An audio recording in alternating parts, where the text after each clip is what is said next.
Good morning. Today's another cramped day. We're gonna... Oops, nope, not that. Clicked on the first colorful thing I saw. No.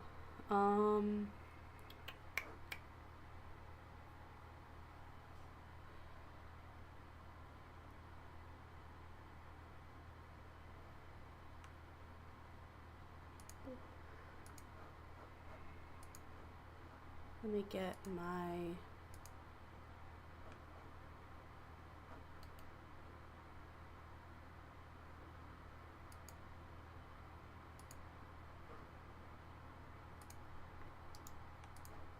Alright, I need to find my chat.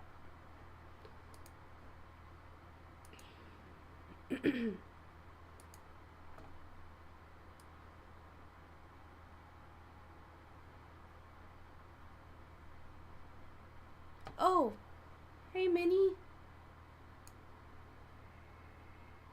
No, you did not miss any important messages.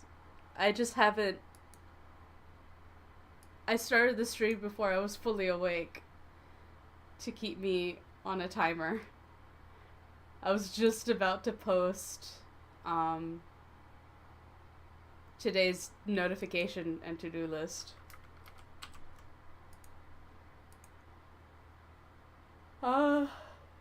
I got a reasonable amount of snooze.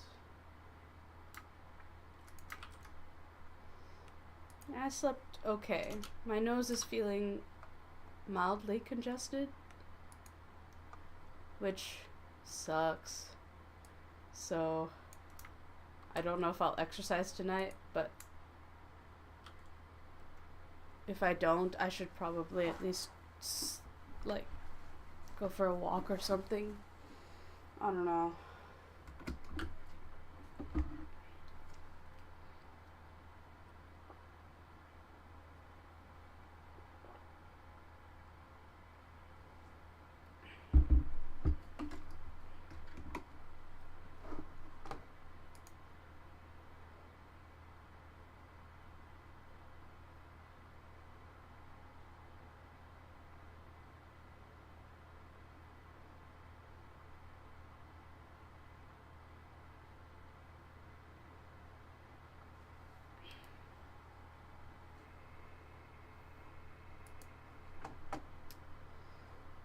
Let's see.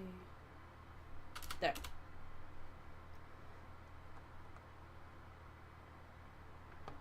Okay.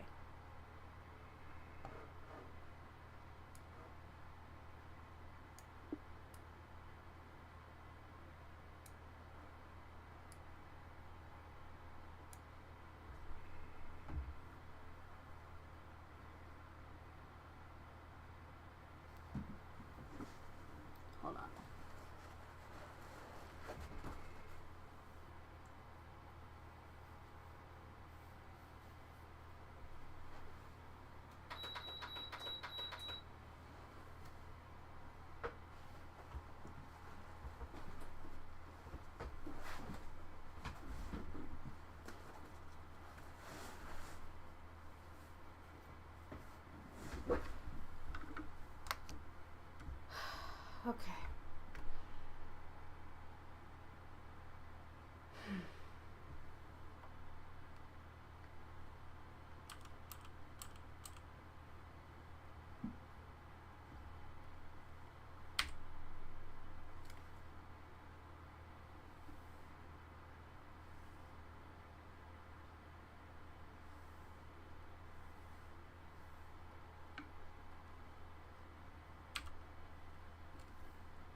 Right, the production schedule. Let's check where we're at and update it.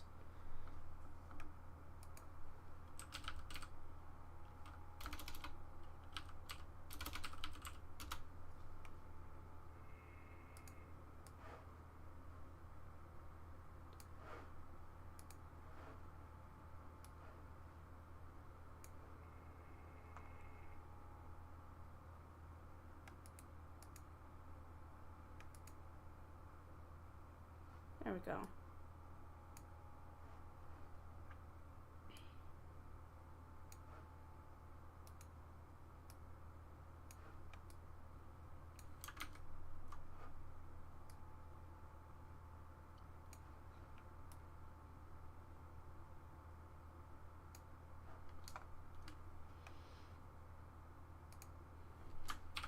All right.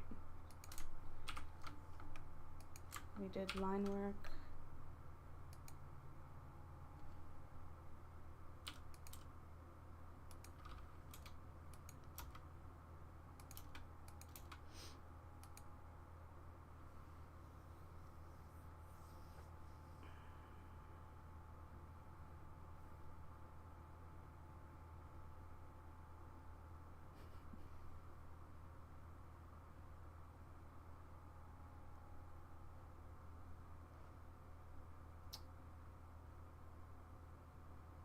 Let me see where to.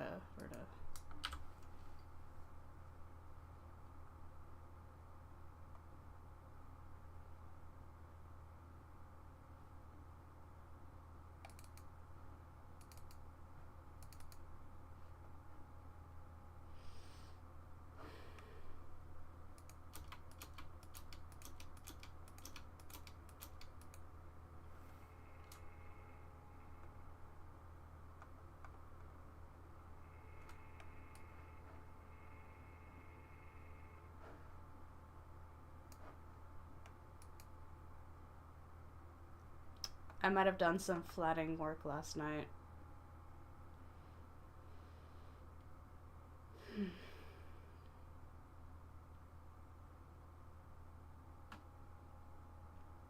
Last night after the stream, I did some coloring.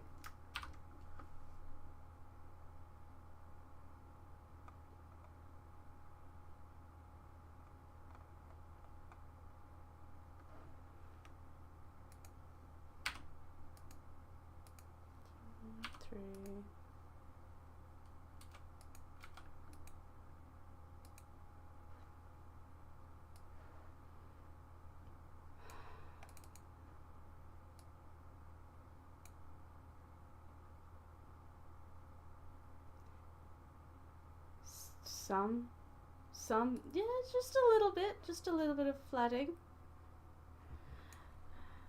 I was just thinking about what I should keep in the to-do list. Maybe like whatever I can actually finish on stream should be on the to-do list, and then all the work I do off stream, like, you know, no one needs to know the to-do list. It's for me.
That looks fine.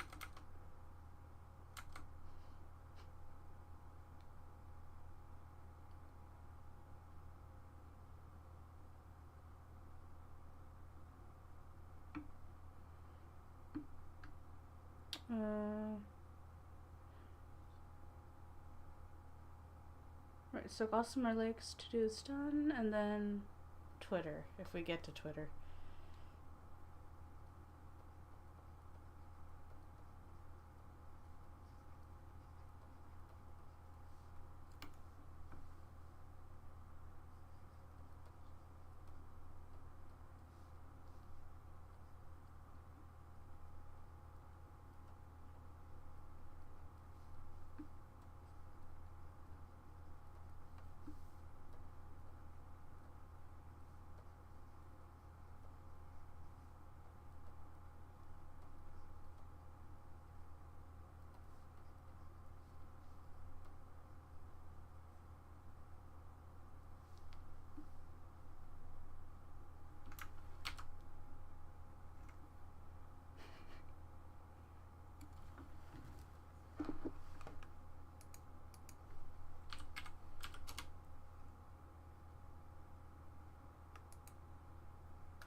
Okay.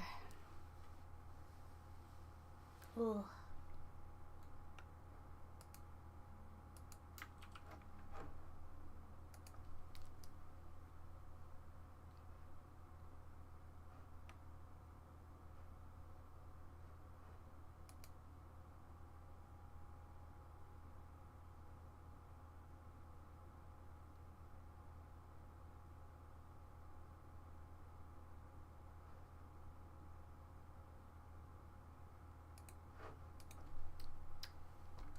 Save.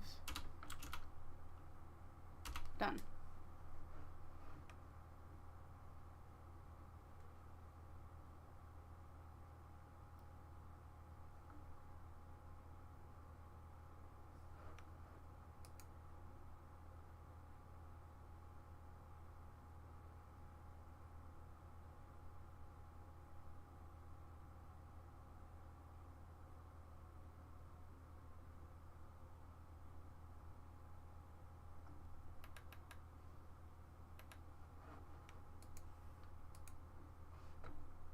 Alright.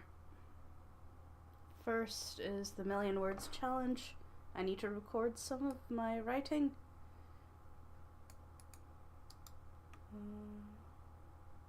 Love in Vain.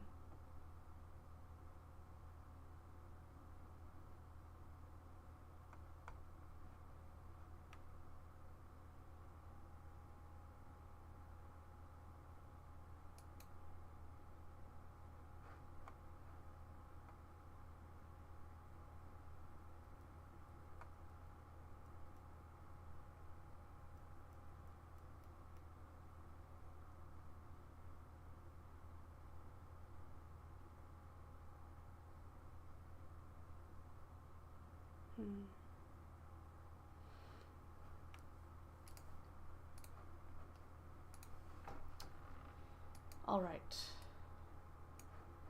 Got Scrivener up.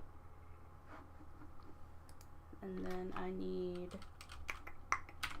for the words. I've written so much for this that I deserve to count my words.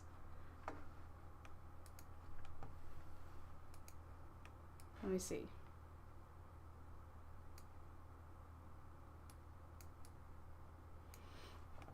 Let's see. Love in Vain. I think all I have is my first outline.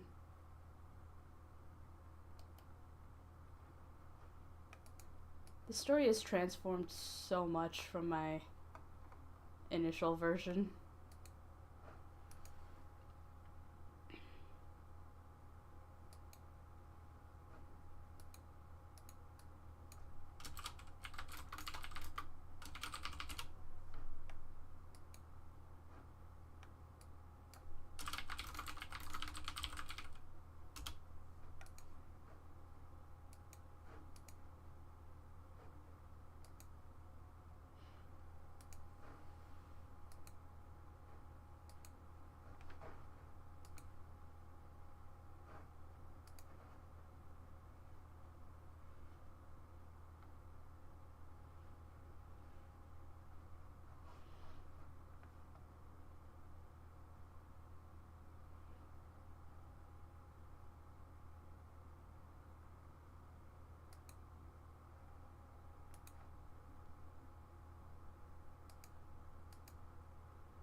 Start battle. Now I can start copy pasting words. Oop. Game jam outline. All of those words count.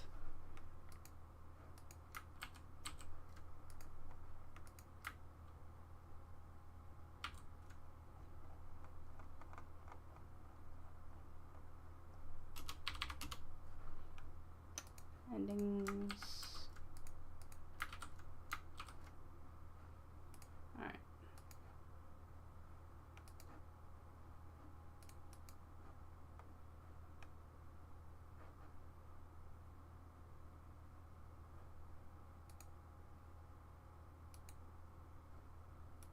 Alright, the demo itself.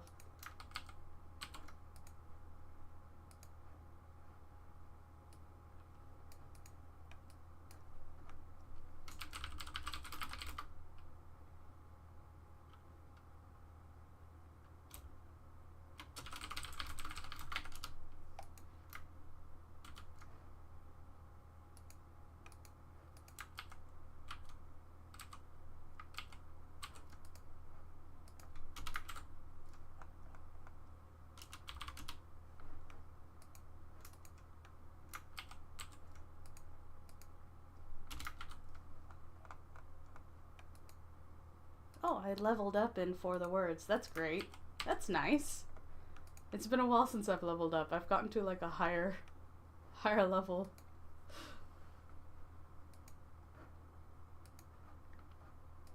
I'm recording a lot of words today. I'm catching up on all of the days that I did not, in fact, record what I wrote that day.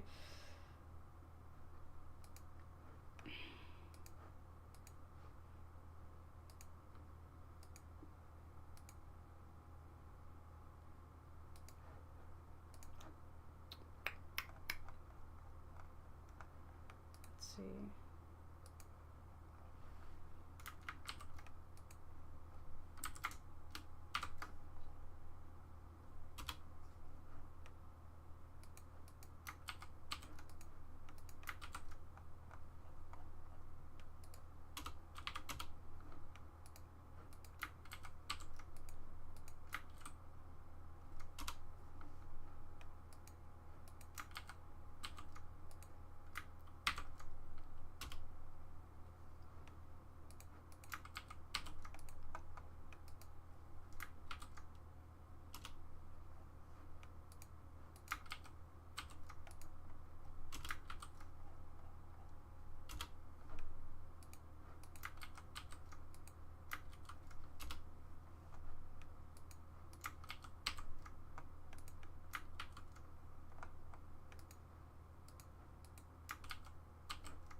C5.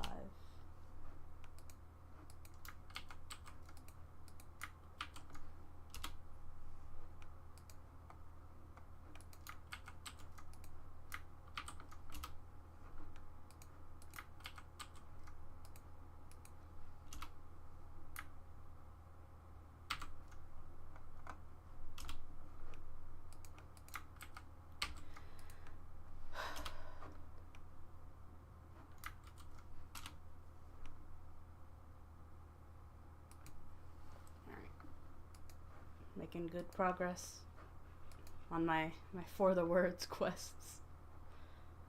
Let's see.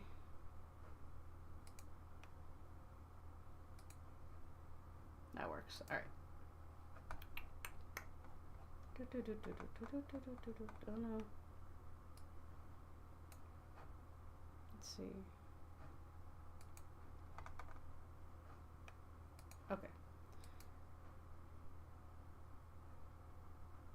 Projects, lemoning.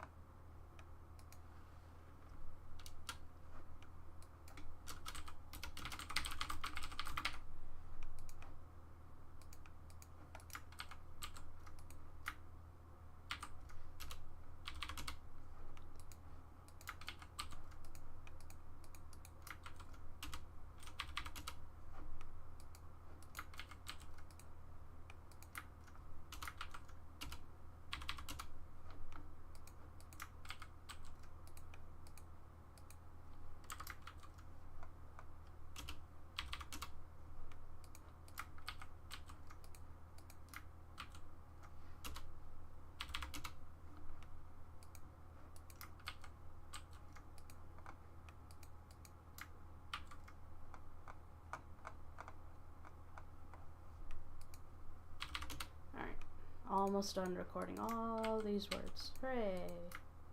Holy crap, I've written a lot for this.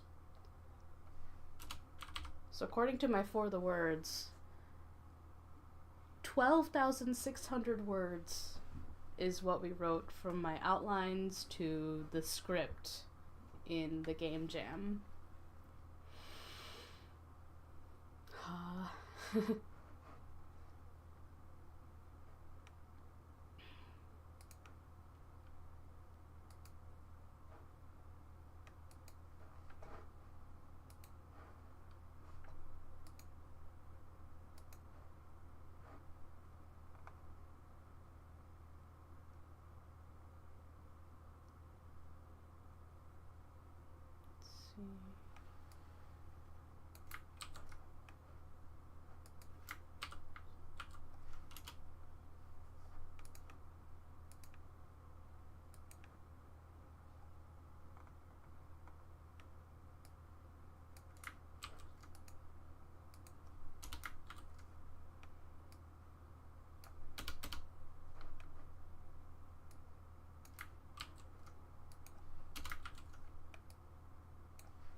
Save. Alright. Oop. No. 12,885. Pacemaker. Alright, my million word project is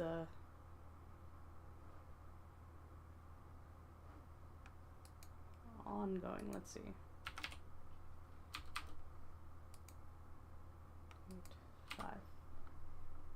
Add progress. Save progress. Hooray.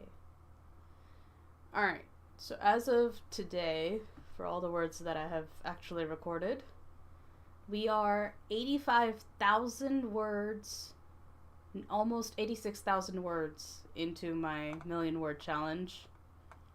I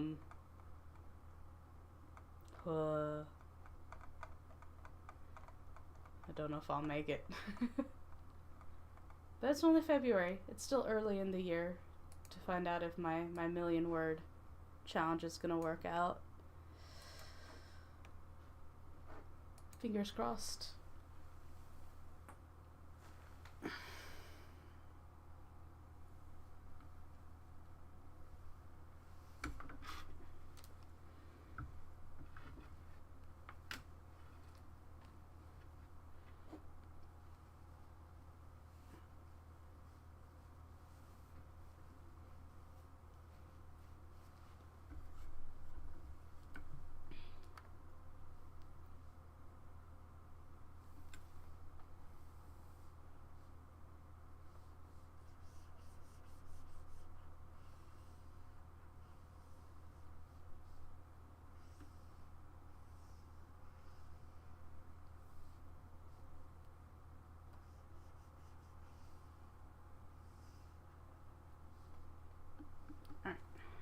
Next, reformat 2 more pages for Bones Tarot.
Let's see, I left off.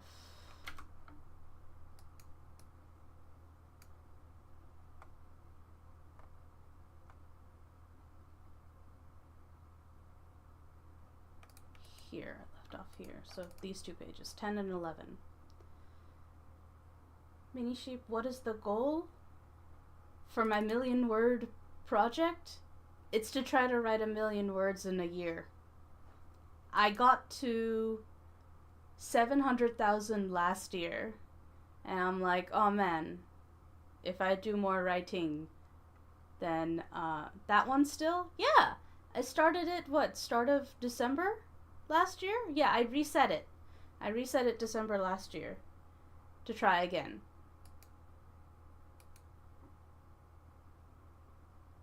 Yeah, why not? Holy moly. Yeah. Yeah, there's a lot of things I want to do. Like, I feel like I'm actively shifting away from webcomics being my main income, you know? Because I love making webcomics. It's just getting so hard to keep it going that, it seems wiser to,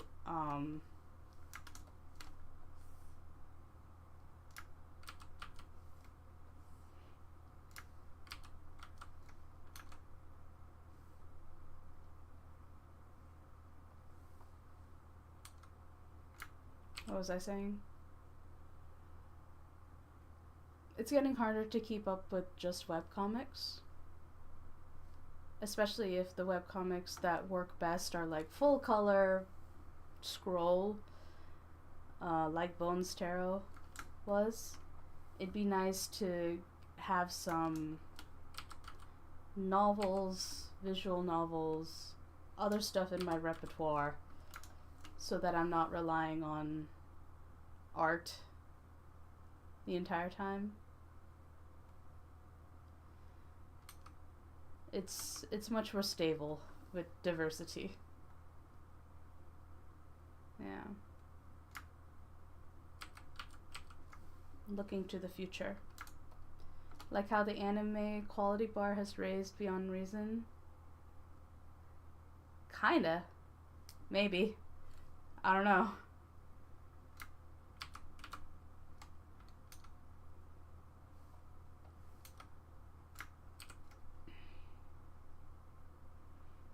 But yeah, looking at how much effort the game jam took for Love in Vain, I'm like, if I actually get to spend a dedicated month working on a game, I could put out a small visual novel. The only thing is I want to learn music composition too. There's like a bunch of things I want to learn now. And I need to buy myself time to do it. People expect too much for a shorter time. Yeah. I mean, no one can keep up with the demand for, like, good art for the masses. Because the masses are insatiable. There's no way. There's just no way.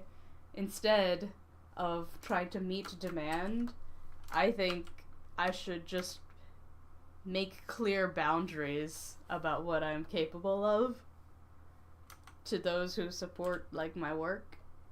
Because ideally they would want to support all of the stories I want to do.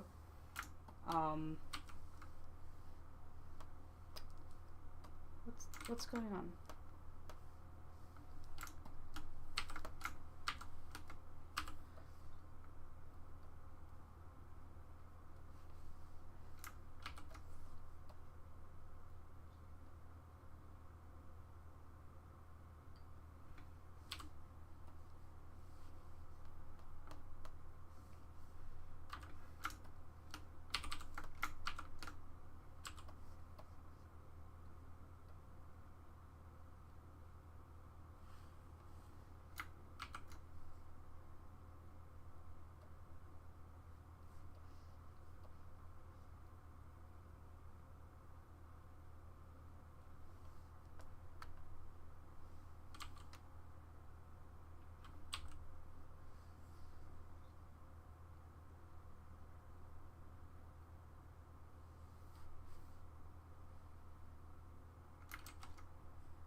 Ah.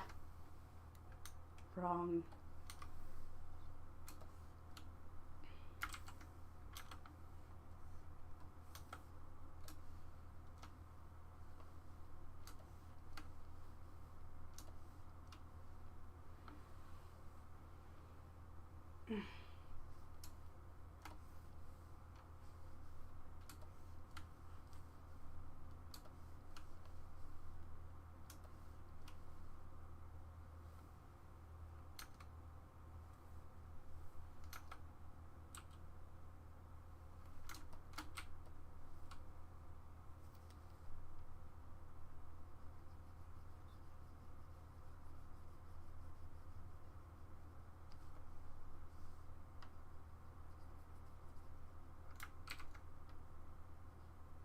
Oh, God.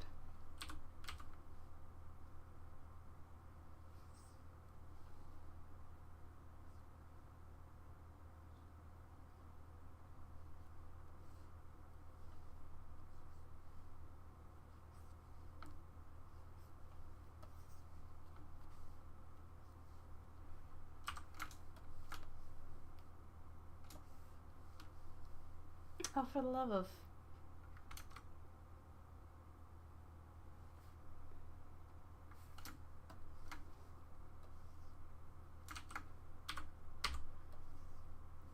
Ugh.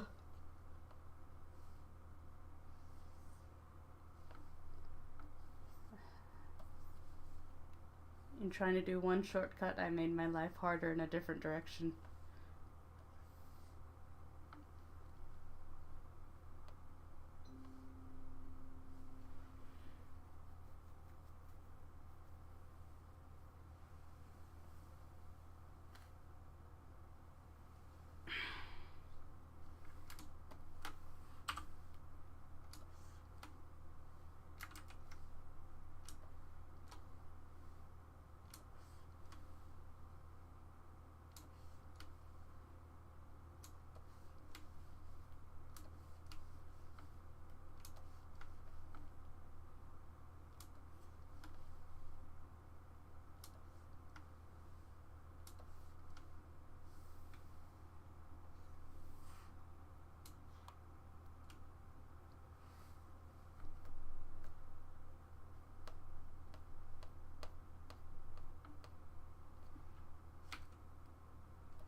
Save.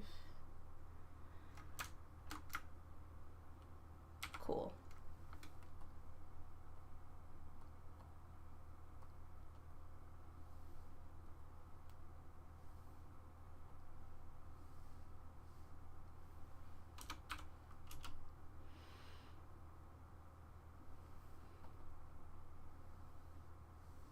Okay, finish this page.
Save. Okay.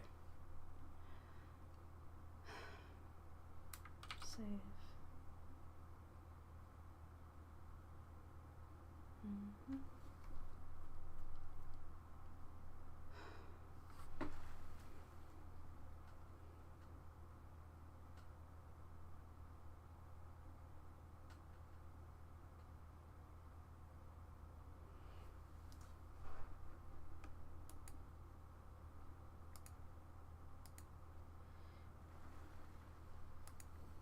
Hey, Minnie, what do you think about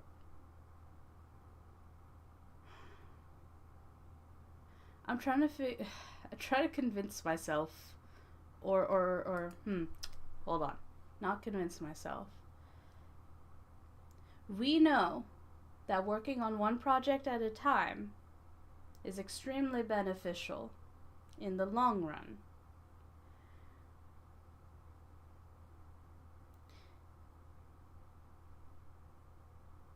And in the spirit of finishing stories before we move on to the next one, something I've proven I can do, even with something as long as Bones Tarot, which took 3 years to make.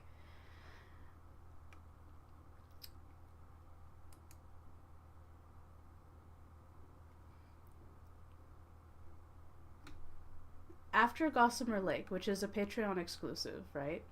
Finishing these pages will give me a year on Patreon.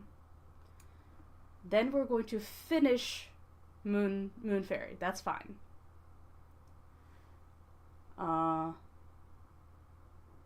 along the way on Thursdays is the day that we have set aside for the visual novel, which is fine. Everything's planned out for that.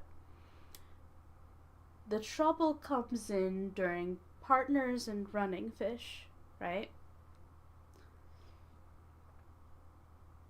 Logic would dictate to finish Partners first.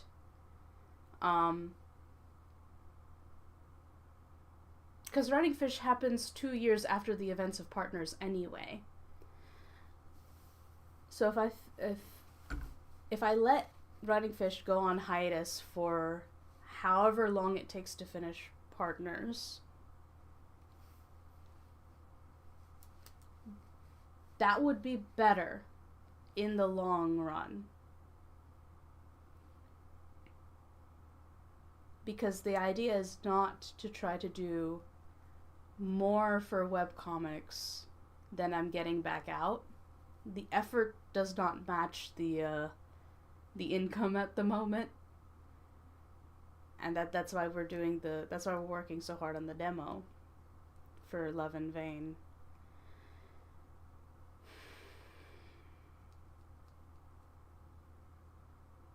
So I guess I'm trying to convince myself to be okay with Running Fish going on hiatus and changing the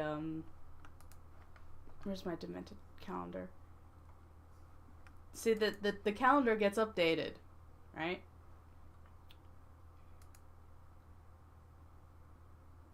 Let's see. You'd end up having that little breathing room for a tiny break and a bit of running lane for starting up the next thing, right? And when something's finished, when it's done uploading, that's when I can start, like, marketing a finished comic, right? That you could read the censored version for free, and you can go to my Patreon or Gumroad to buy the whole thing. So, for argument's sake, let's say we let go of Running Fish for a year or more, right? Because Running Fish isn't... I mean, people like it, right?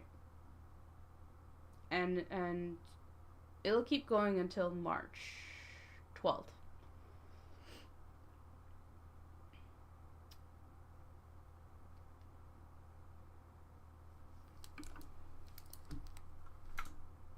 Right, so let's say we go here, right? Let's say we take that out.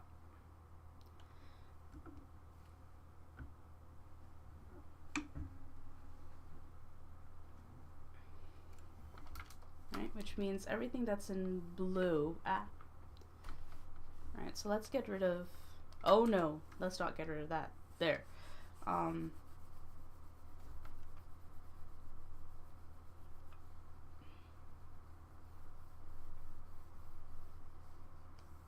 So take away those update days. So let's see, this is Patreon stuff.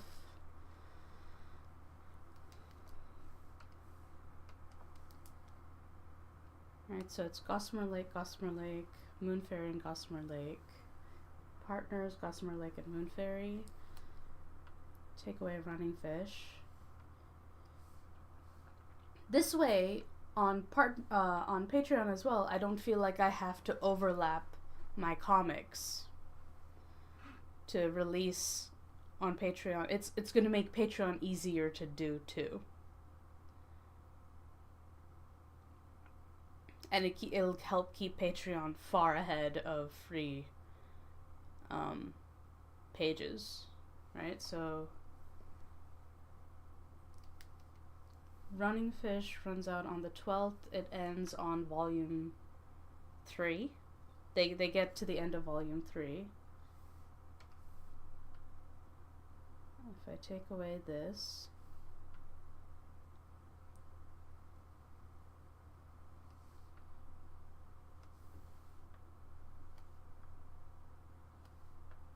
right? And by the time I finish Partners, you know, I might have like multiple years worth of updates, given I'm posting 2 times a week. So like I'm kind of like set, by which time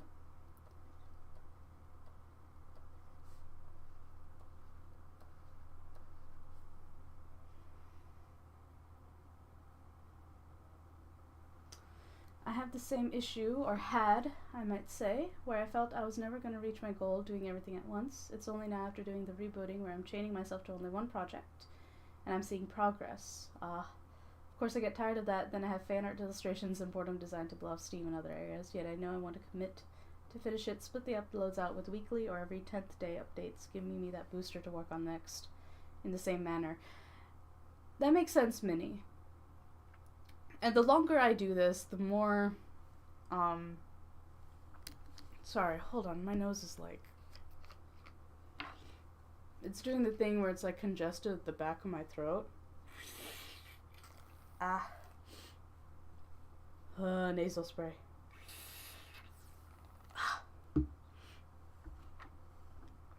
Always smells funny, tastes funny. Salt.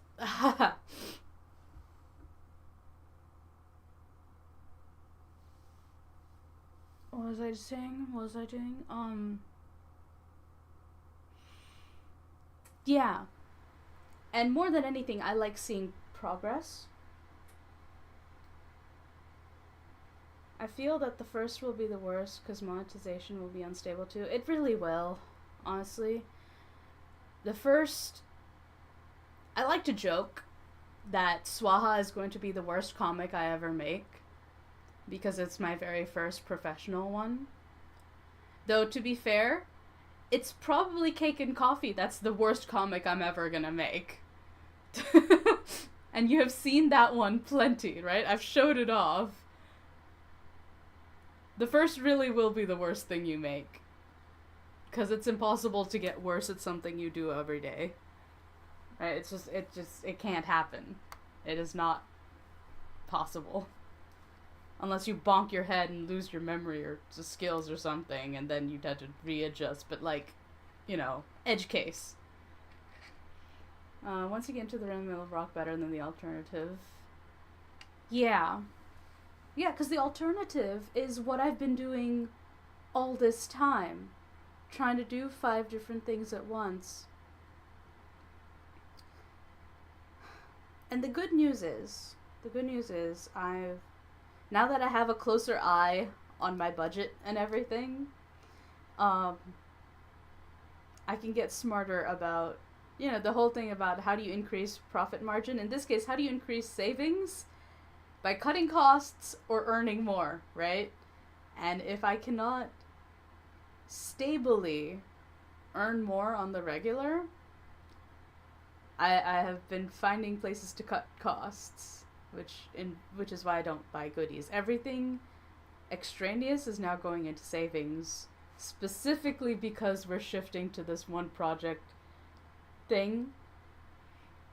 The good news is that people like partners, people support partners. Partners in turn take people to Bones Tarot because it's a sequel. I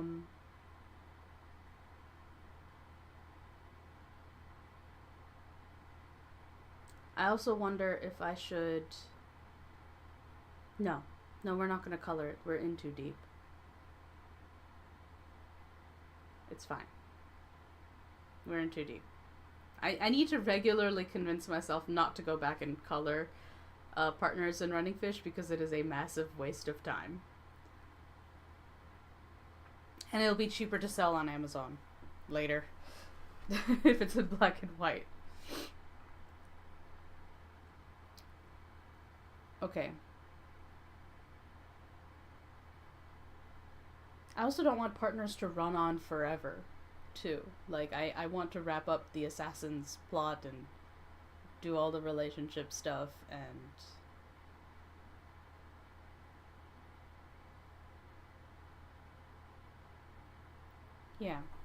Yeah, so...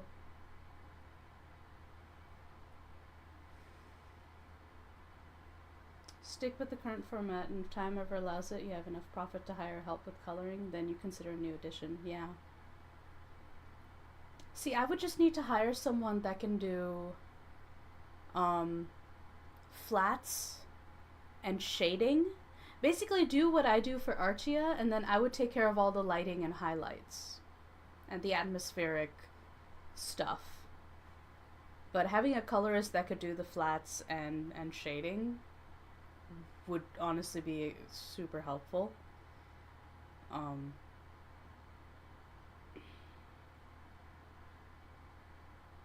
yeah, the profit doesn't have to come from the comics. I can't help but hope that people will find Love in Vain engaging enough to support it. So it's like, I'm only confident in my flatting skills at the moment. That's okay. It's better to be confident about something rather than nothing at all. And flatting is a useful skill. Trust me, I have flatted for a lot of comics. Being able to do that well and fast is a very useful skill. Not just for myself, but for others. So, let me see. Moon Fairy, we have arranged. What's it? 1, 2, 3, 4, 5, 6, 6.5 weeks for the Moon Fairy. I forget if that's what I originally calculated it as. Do I have a JPEG of this? I do not. Do not.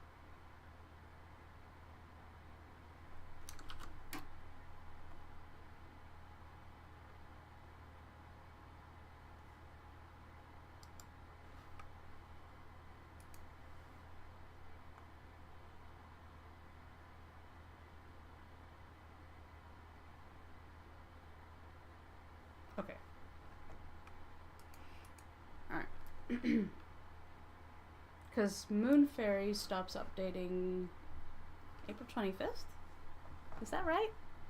I feel like Past Me would have done that right, but just in case, let's check Past Me's work. Moon Fairy.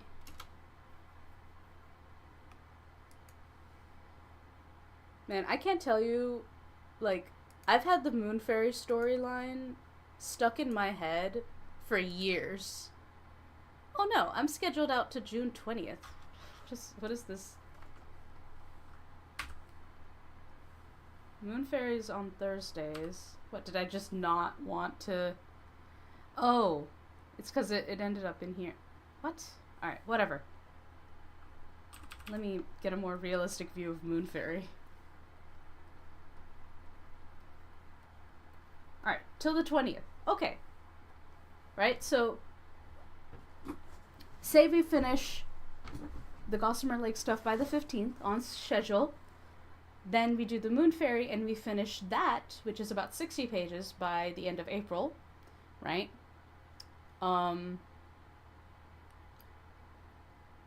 Oh, yeah, and also I wanted to do, like, on Go to Sleep, My Lord, you know when we hit the censored pages, and I'm like, oh, look, here are the blankets? I'm thinking that I should sneak in, like, a $1 discount code into those episodes for the people to be more incentivized to go and buy the PDF when they see how censored it is. Right? Wouldn't that work? Right? Like, you can only find that discount code on the censored pages. It's like, hey guys, you could use this discount code. Gumroad has discount codes. Yeah, I can set one up right now. Yeah, permanent ones. Yeah. I have a number of discount codes I use just for patrons. Yeah. But yeah, I could totally just go over to Tap S people and say, hey, if you don't want to spend $5, do you want to spend $4?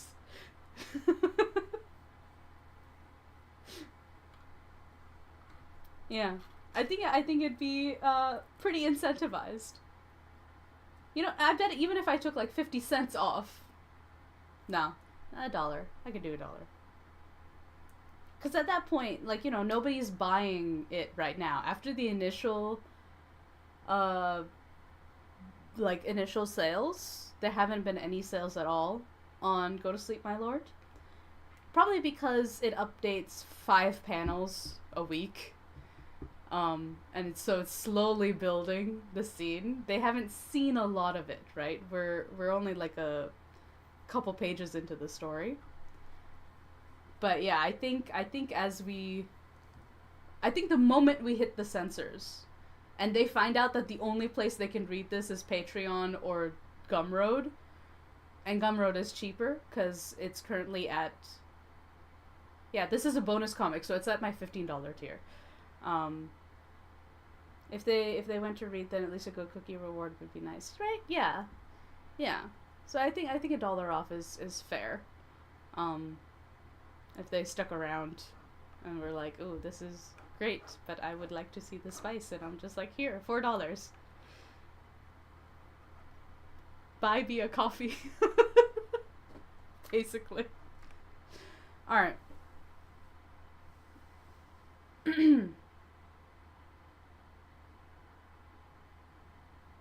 So partners. If we're going with the 60 page, let's get rid of that.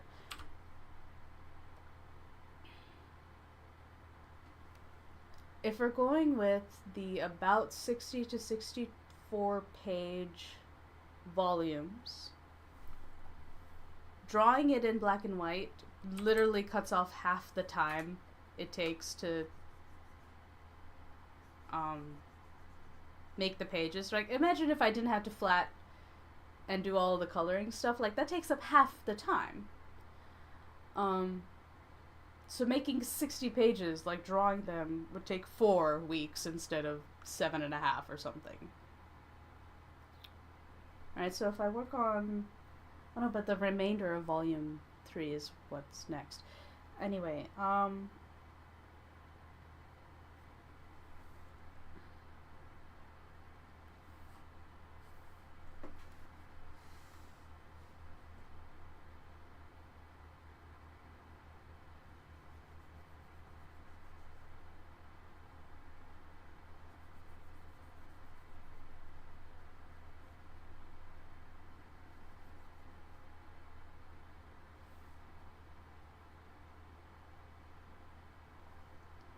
right. So the idea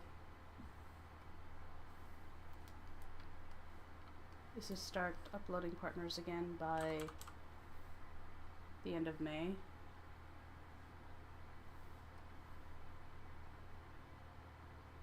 And then, of course, partners. Patreon.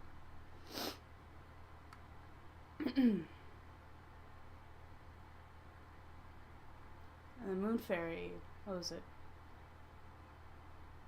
I have 1, 2, 3, 4, 5, 6, 7?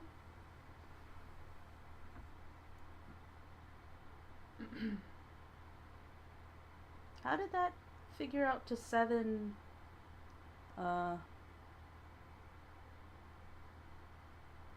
Patreon update days if I have 60 pages left to draw? Who knows? Who cares? It's future Sera's problem now. 11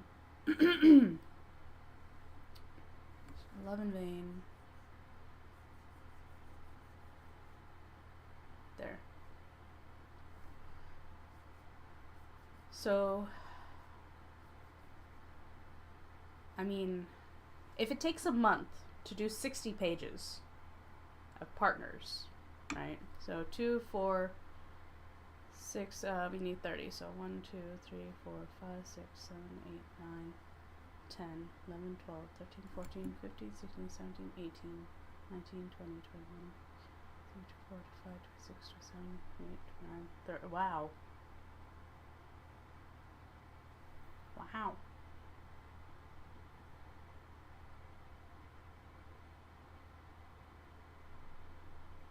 Yeah, I'm gonna stop there. By the time we hit May,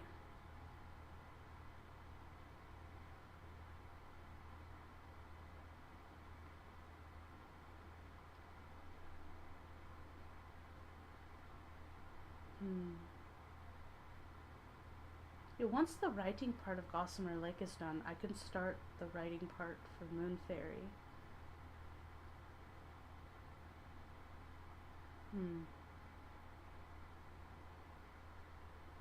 Yeah. Yeah, I think we should let go of Running Fish for this year. Go back to partners. Finish it. Finish partners.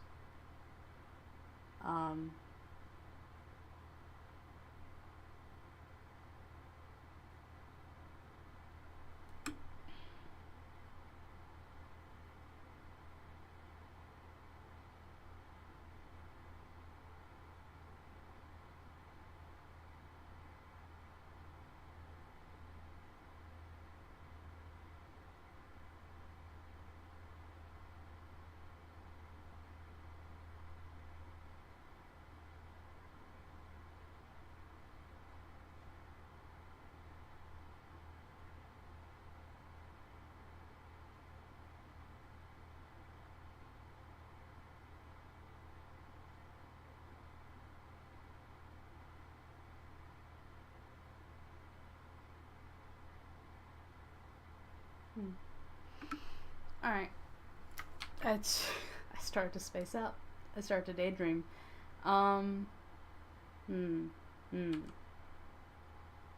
Yes.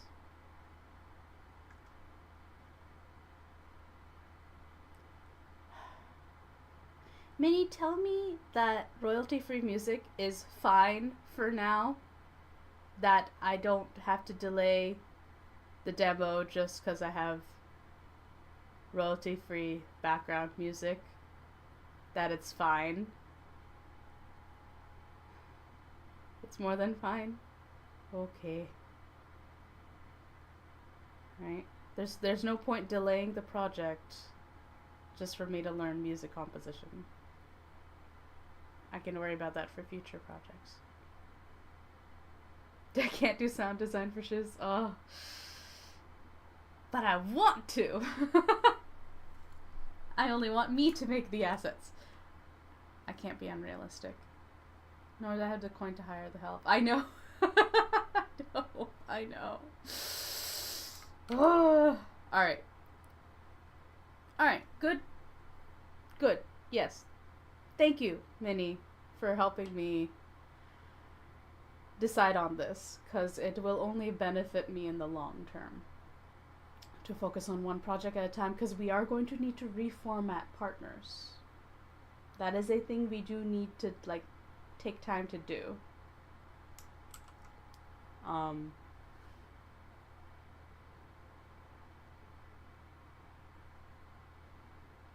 It is the biggest gripe that'll keep me from doing a visual novel right now. At least that you also want to do all of the things.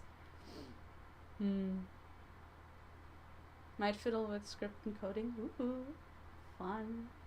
You know, a visual novel is one of those things where, like, I don't think I would mind having a team so long as that team is not in charge of the story. I feel like the story is the one thing I'd never be able to let go. You know? Like, I'd be like, sorry, there is trauma there, and I'm not ready to collaborate on a creative level, but I'm more than happy to help you bring out your creation the way you want to see it, or you can help me bring out my creation the way I want to see it. And no in between for the time being. But, yeah. And that's currently what I do at the moment. But man, it'd be nice to have a team to kind of like delegate tasks to. Alright, Patreon. Do I have 5 pages of Gossamer Lake that I can schedule? Let me check. Easiest way to check is going to the bonus comic section. Do I have any more finished pages that I can show? If I don't, then we're just going to cross that off.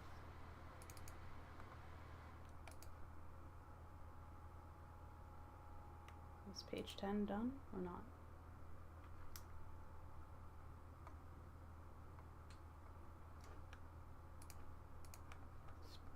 I'm a dumbass. I could just check over here.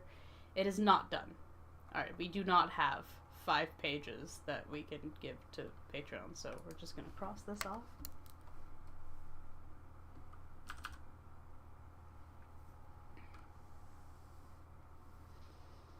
Alright, next I have to make some edits for the Calico Cat, or the Calico Knight.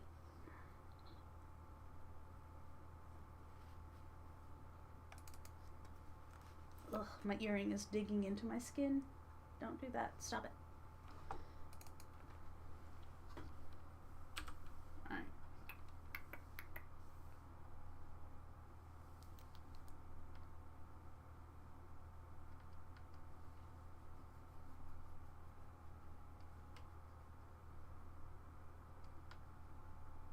Okay, hold on. Non-destructive editing.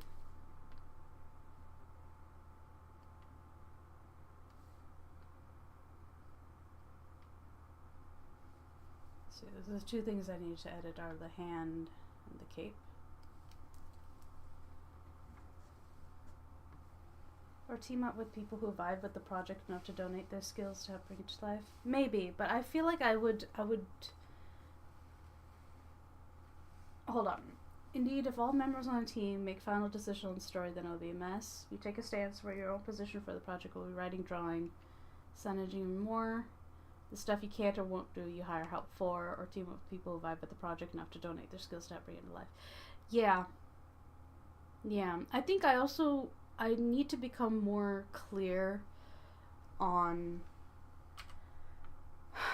I don't know, my own artistic visions, right? Because I can't really guide other people if I'm not as clear on what I want.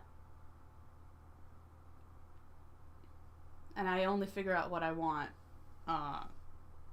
in practice.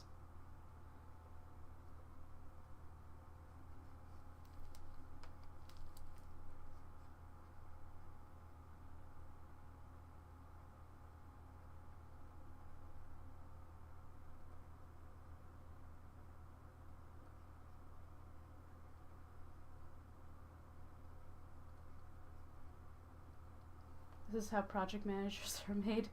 Yeah, I know. I was a project manager. I'm always like half in project management mode at any time. I know that I could definitely be a good production manager, you know? I know I could definitely help a team that wants to finish a project to actual completion. Like I know I could get them there. Like if I had a skilled group of people just needed like organization, I know I could get them there. Um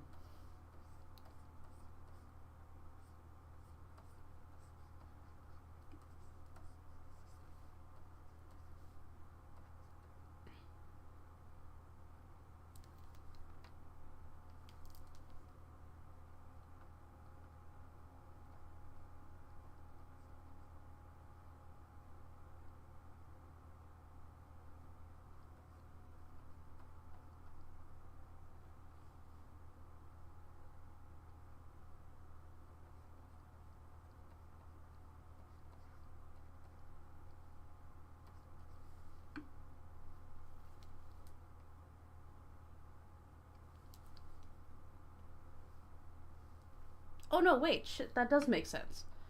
I'm like, how does this cloth how does cloth work?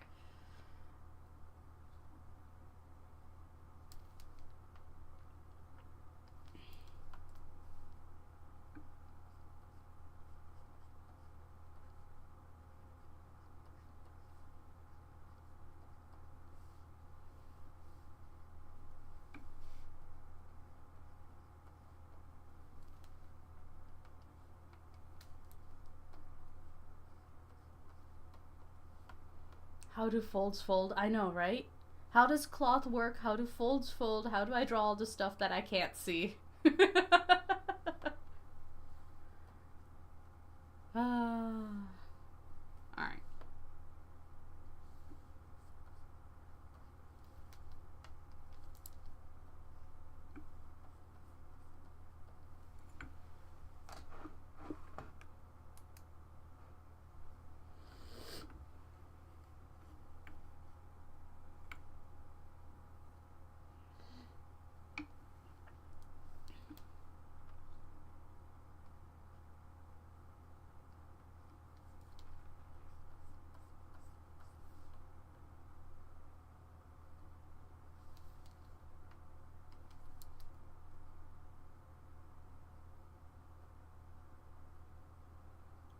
Brings that memory of that velvet shirt on Marcus, or was it silk? It was velvet. It was velvet. It's like a.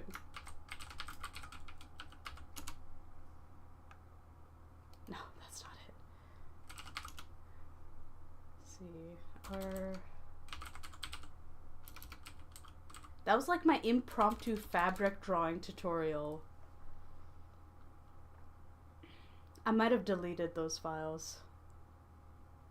They may be gone forever. But I remember that. I do remember that. I wonder what I named it. I feel like I should have named it something reasonable. Nope, that's not it. No,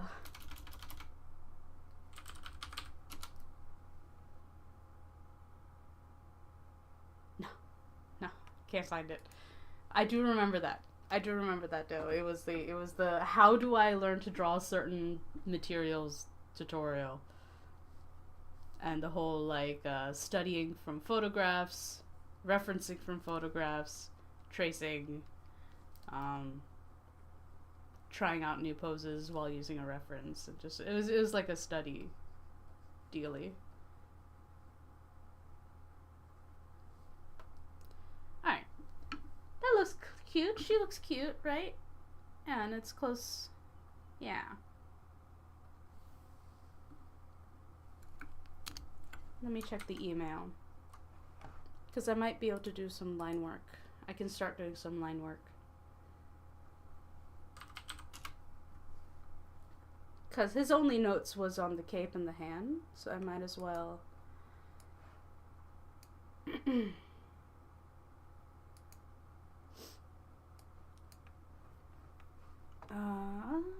Let's see.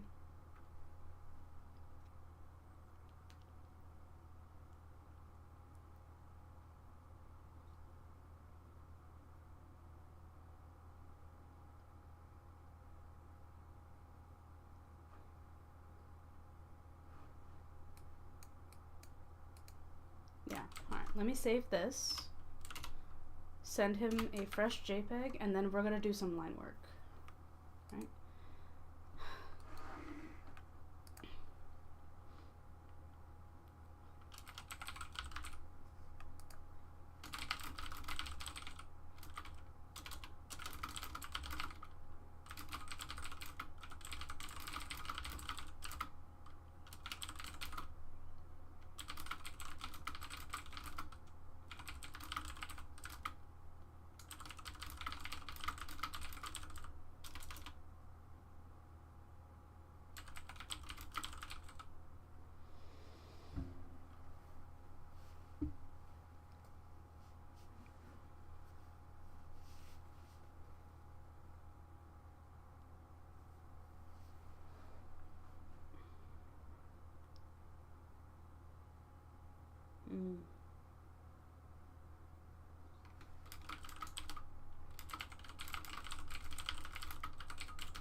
Just had to make sure the JPEG was right. Okay, send.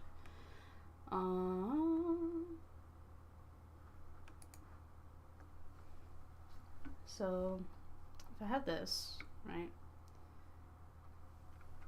we're gonna have to probably do some edits to the face, and then yeah, the rest should be okay. So we're actually going to line with a G pen.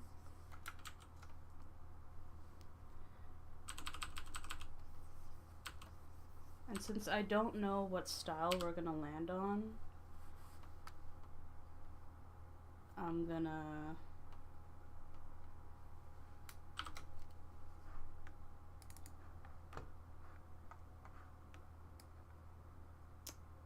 try to be as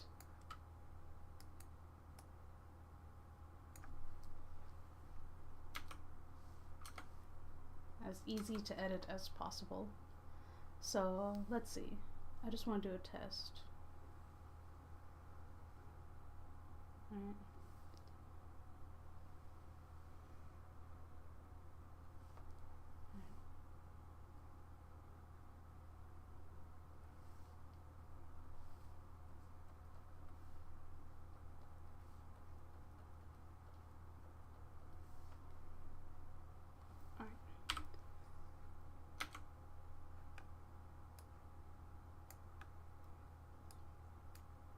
So now if I want to change it to a line art pencil, or my painterly brush, or if I'm back to the pen, and then I can increase the thickness or decrease it. So if I increase it,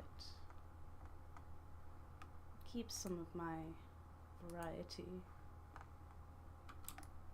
Alright, cool.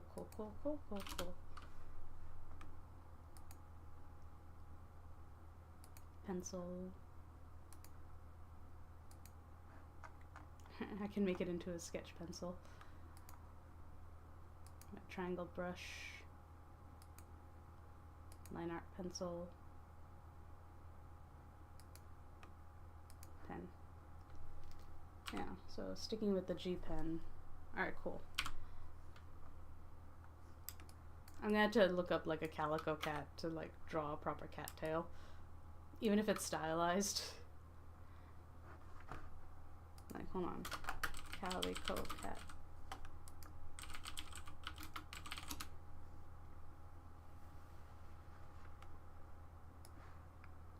Cute. Alright, the colors.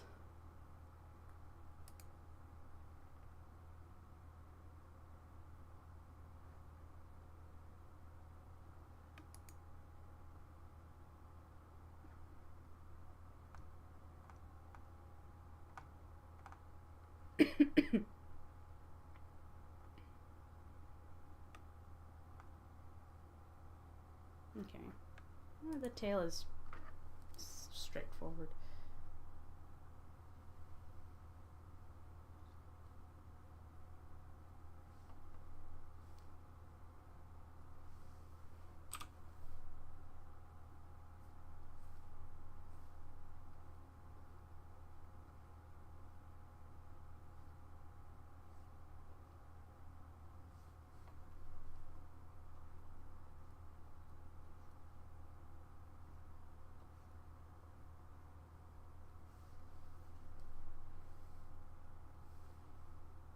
Hmm.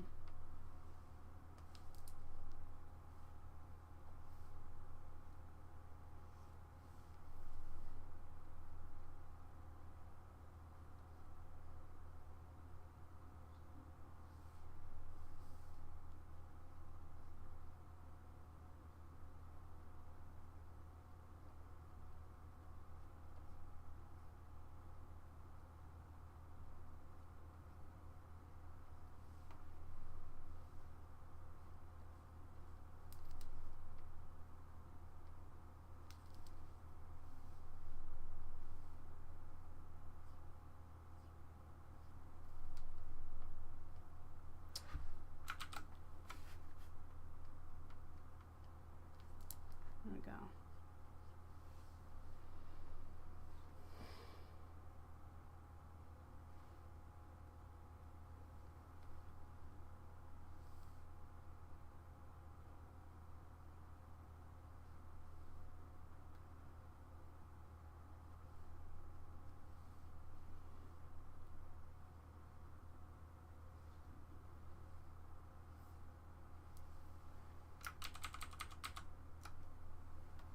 Hmm.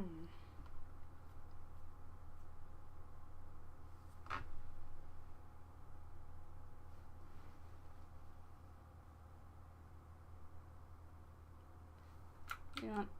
We'll do the line work tomorrow. I can do it tomorrow. I would rather not move forward until I get approval.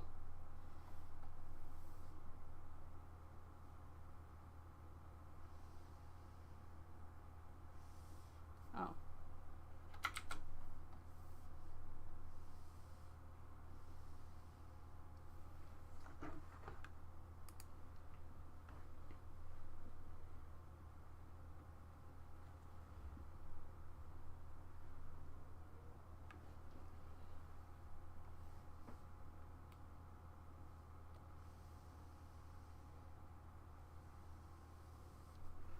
Save.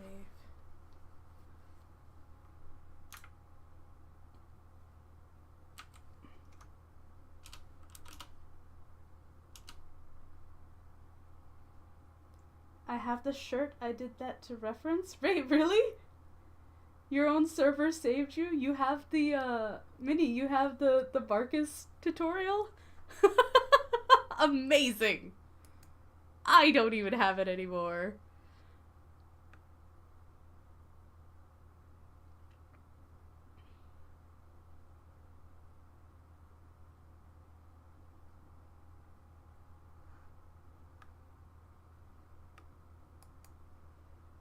Not the tutorial, but she had me practice folds on another fabric. Oh!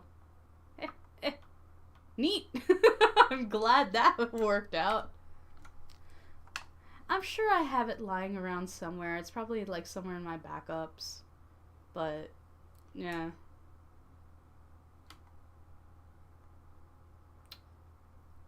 The reason I'm taking a closer look at these is like some of my friends are talking about like 3D backgrounds and whether or not they're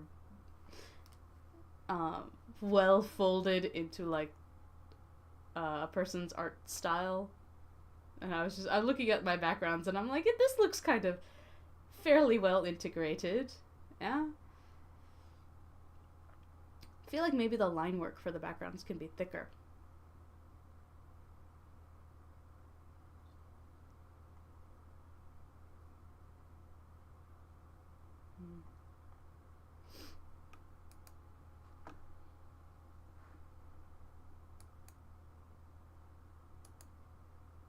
Oh, yeah, I remember. I remember you showed me that. I'm like, this looks so cool. And you were like, I'm just copying a thing. But I'm like, still, it looks so cool. Good job. I remember that. I remember the interaction. I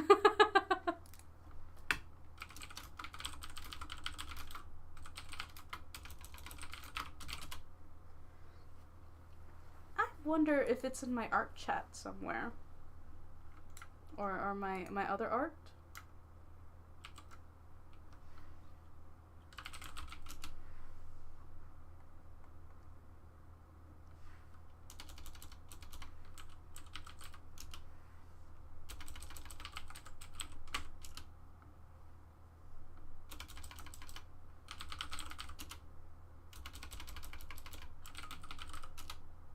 Nope.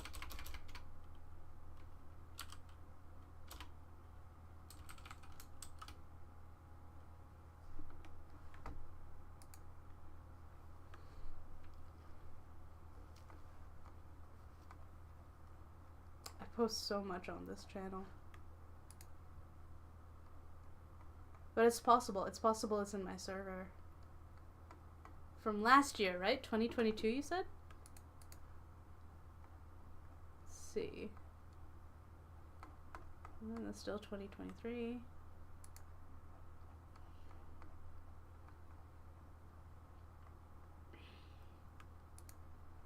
It's March.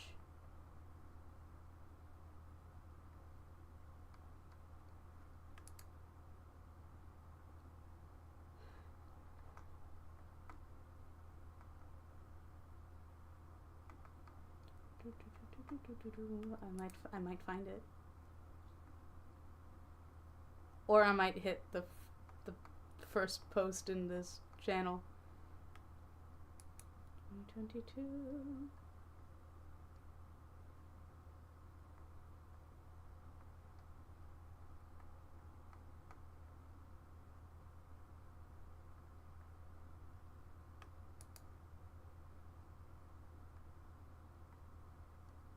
Let's see.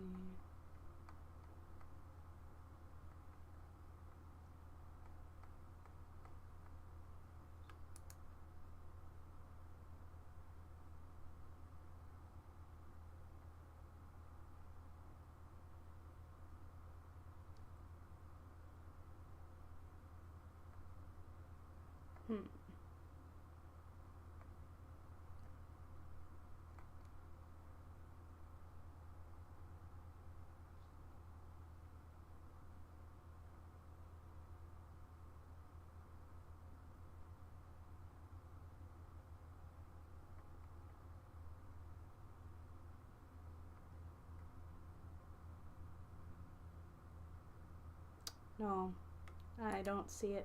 I don't think it's here.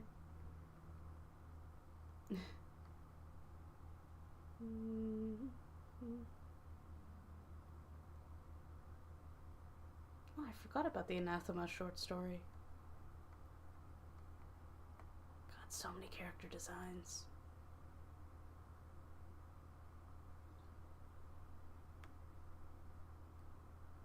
Yeah, no. Instead I have like an old Rory. It's not in my server. Sad face. Did not post it there.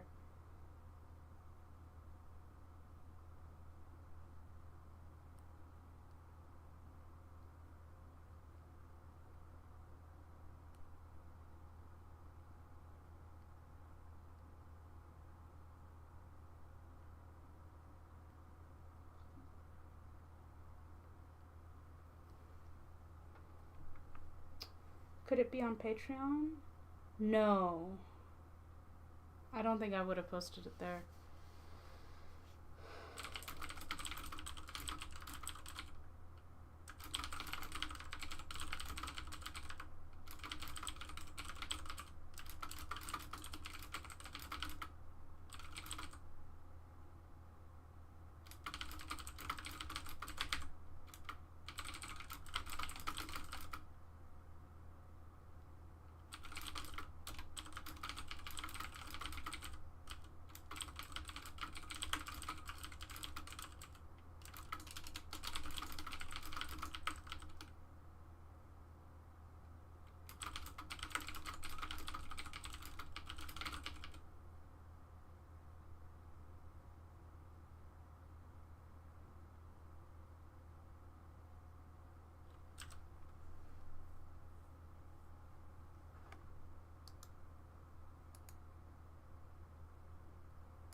I got distracted.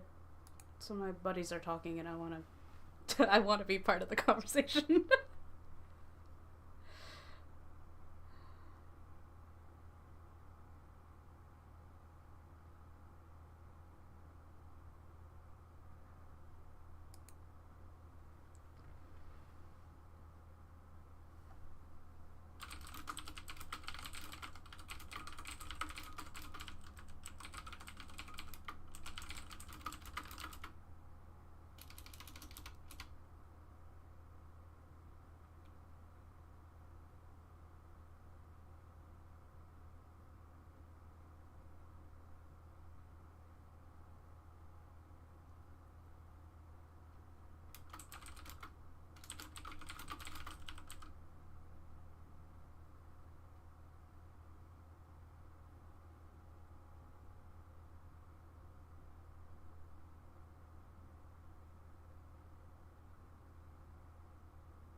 Okay.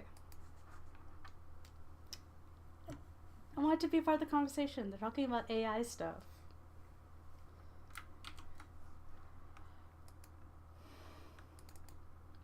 We're all pretty much on the same page. Like, if the training data was licensed, right? If it had a commercial license to be trained onto the AI that the company that made the AI paid for, and then they in turn, sell their service and say, hey, when you use this, you will have the commercial rights to use the training data remixed through our AI, through our generation tool. It's a generator, basically. It's a generator. It's not even an AI. It's a generator.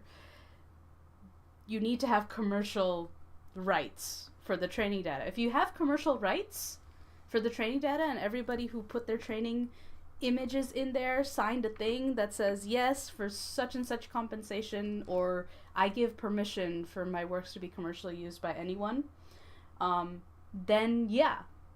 then they could sell those rights to the users of the AI, and that would be fine.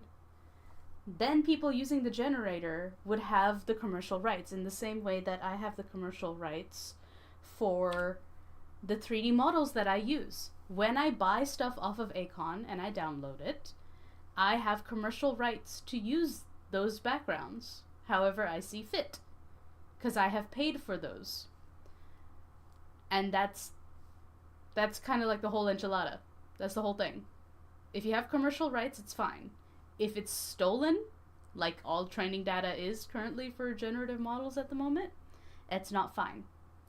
Not just because it's ethically icky, but it's legally not allowed.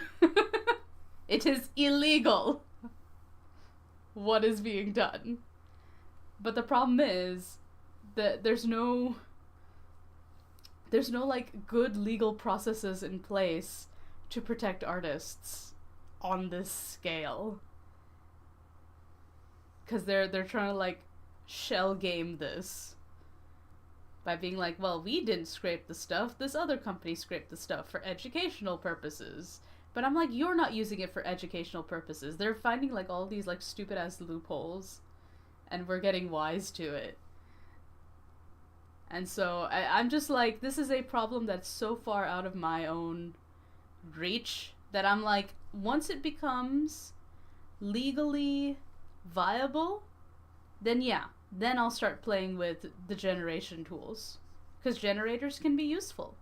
I use like name generators and shit from free websites where they input their own, training data in a giant database, and then the generator is taught to like remix that stuff and produce it for you. That's all these. It's just a very sophisticated generator. Is all it is. So like the more I learn about it, the more I'm just like, oh, this is not anything special. It may seem special, and it is kind of neat what it can do, but it is legally incorrect. It is bad legally. I cannot use this in a commercial context. But there's nothing wrong with it. Like, the tool itself is neat, but I'm like, I don't approve of theft. Theft is bad, actually. Maybe compensate the people from whom you are taking all this creative, like, juice. It's like, you want all of the goodies without acknowledging the ones who made it. And I'm like, it doesn't work that way. But currently, it is working that way. Unfortunately. So I'm like, people who enjoy art are gonna have to live with the consequences. Like, the name gems feel more like a well-saturated randomizer. Yeah. Yeah, I mean, those are randomizers. So this is more of a guided generator, That's what I said. It's a more sophisticated generator. But it's still a generator. It's a generator of pixels. As opposed to, like, random name generators or story generators, Heck, ChatGPT is a generator. Its data set, its training set is just larger than your run-of-the-mill name generator. Why do you think they call it generative AI? They want that AI branding so bad because it makes it sound so high-tech and so futuristic, but I'm just like, nah. You're just a sophisticated randomizer box is what you are.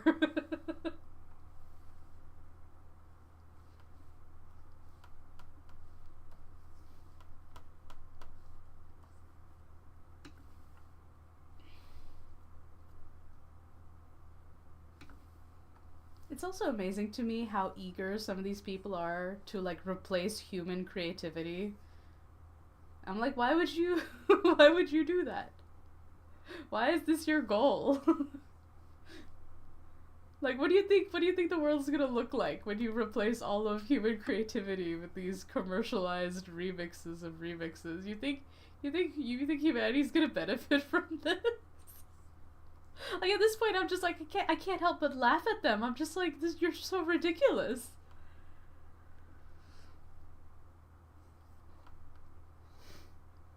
Let's see, I brought up an AI topic yesterday, followed by me and also taking down my stuff from the site in question, because I saw how the community on their official Discord gloated about using AI gens to spit out novel covers. Ugh, gross. See, that's another thing.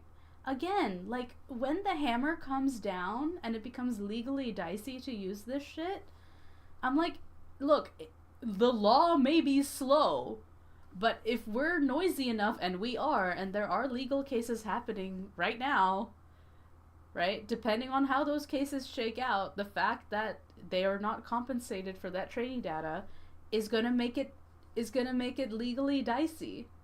You know, the moment it genuinely becomes illegal to like use AI off of non-commercially licensed art for commercial purposes,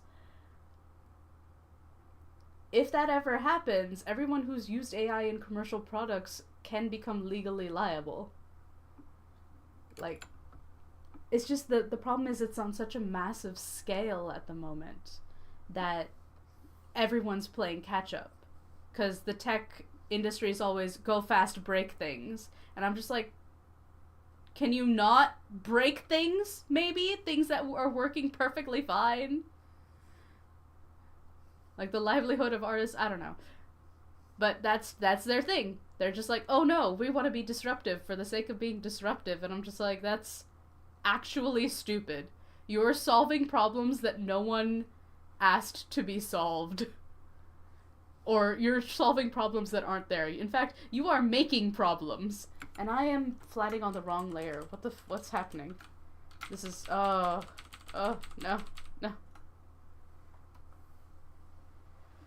I was about to hurl my insides out. I wish for that to happen ASAP. I know. I wish it could happen quickly. I wish it happened from the start, you know? But in the face of profit, ethics aren't even a consideration, right? Because, like, by the time the law catches up, they're basically like robber bandits, you know? Robber bandits. They're basically, what's it? A robber baron? A bandit? Robber baron, right? That's the term. Whatever. They've run away with a shit ton of money and it doesn't matter. Any fines they have to pay is like fines pharmaceutical companies have to pay when they fuck up. It's a fee for the cost of business for them. That's what I think. I'm not optimistic that artists are going to get compensated for their work being stolen. And I feel really bad for them. I feel bad for like all the big major like big name artists whose names are being used in these like generator bots, and I'm just like, God, that must feel so like gut-wrenching, you know? And I'm like, they, by they I mean like the tech bros who are really into this, they don't care about the human cost. And because the majority of the public don't know or follow these artists, don't understand how the technology works, don't understand how the theft works, they don't care because of ignorance, not because they're bad people. But they see this shiny toy, they don't fully understand it, and they don't have time in their lives to do the research. They don't care because they don't know, most of them. So, like, I can't blame people for being excited about these generation bots, because they're not in our industry. You know, our industry is a foreign world to a majority of the planet. And the only way we can fight something like this is to inform people of the reality of the situation in a manner that doesn't make them feel like shit. You know? You can't convince someone to come to your side by, like, getting mad at them, because then they won't want to be on your side. Instead, you should say, hey, this is how it works, this is why I'm not using it. If you're not using it for commercial purposes, then yeah, it's a toy. But the companies that are selling the use of these generative bots, that's illegal.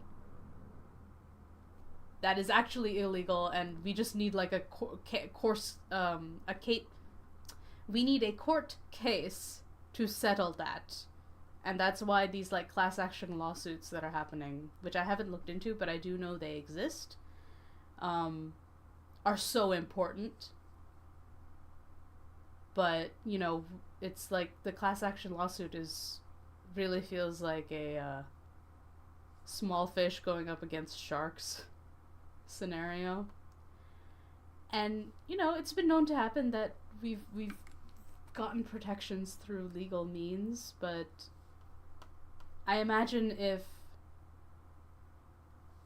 it's not something that the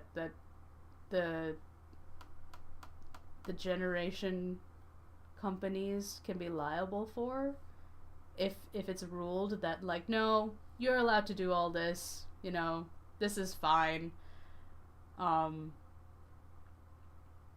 that case, we take the we're going to destroy your toy route by using things like Nightshade, which I think is released at this point, right? So Nightshade, let's see, said fine should be 100% all owned and closed business. Nothing short of that would suffice. Last I heard was a new rule was established artists couldn't mass together for a single case. Everyone had to go through it on their own. That's stupid. Hold on. Class action.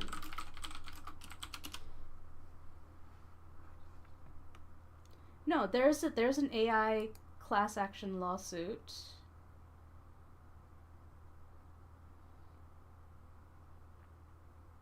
Back in October.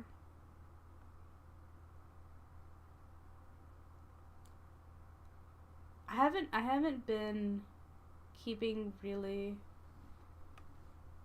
A federal judge has dismissed most of the claims in a lawsuit filed earlier.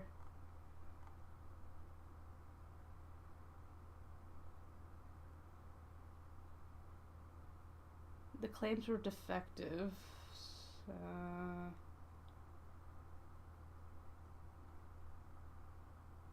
Yeah, they're trying to, like, say it's fair use. Just, it's not.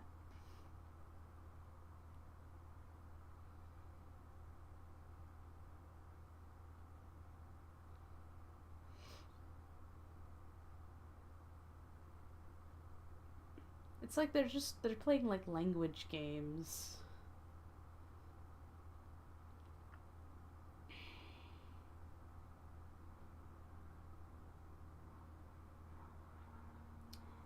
The one good thing is that no generated art can be copyrighted. I'm gonna say copyright because I like that better. None of them can be copyright because there's no human hand guiding the creation of this shit. And so I find that really funny. Because, like, people will be like, look at this art I generated. And I'm just like, cool, it's mine now. Legally. All your hard work, mine. Mine. You can't copyright that. I can use that for whatever I want. Prompts are not a skill. I'm sorry. I mean, they are a skill in that you can get better at prompting an engine. But, I mean, we're only a stone's throw away from all of those prompts also being fed into, like, another engine to create prompts. And then it takes even less work. And I'm just like, you little keyboard monkeys are helping them create a replacement for you. Congratulations. Capitalism. All for profit. To profit off of people who don't understand how these things work. And then they look up and they're like, where's all of the good art? Right? They look up and they wonder, like, why is everything shit? And I'm just like, I wonder why. Maybe you should have listened to the artists. And then I'm like, sucks for you. I don't know. Part of me is just like, if you don't support good things, you don't deserve good things. It's mean. That's mean. I felt mean saying that. I take that back. People deserve good things. Anyway, so let's see. There's this thing called Nightshade. So Nightshade AI is a poisoning tool, right? So here we go. Let me share this. Let me share this with you.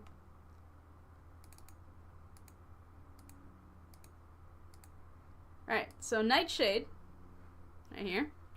Uh, apparently it was made by Chicago University. Yeah, so like I remember looking at it before it came out, but now you can actually use it. And I love this because if we cannot find a legal way to make them behave, then we can effectively do a metaphorical blowing up of an oil pipeline instead. I actually haven't read this before. Let me see. Since their arrival, generative AI models and their trainers have demonstrated their ability to download any online content for model training.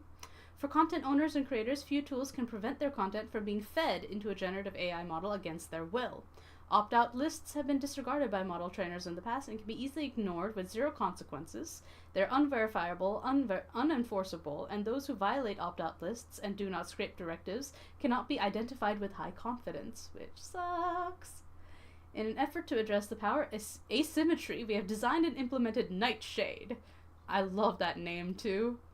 I love that name because Nightshade is a beautiful flower, super poisonous. A tool that turns any image into a data sample that is unsuitable for model training. More precisely, Nightshade transforms images into poison samples so that models training on them without consent will see the models learn unpredictable behaviors that deviate from expected norms. Example, a prompt that asks for an image of a cow flying in space might instead get an image of a handbag floating in space. Used responsibly, Nightshade can help deter model trainers who disregard copyrights, opt-out lists, and do not scrape robots.txt directives.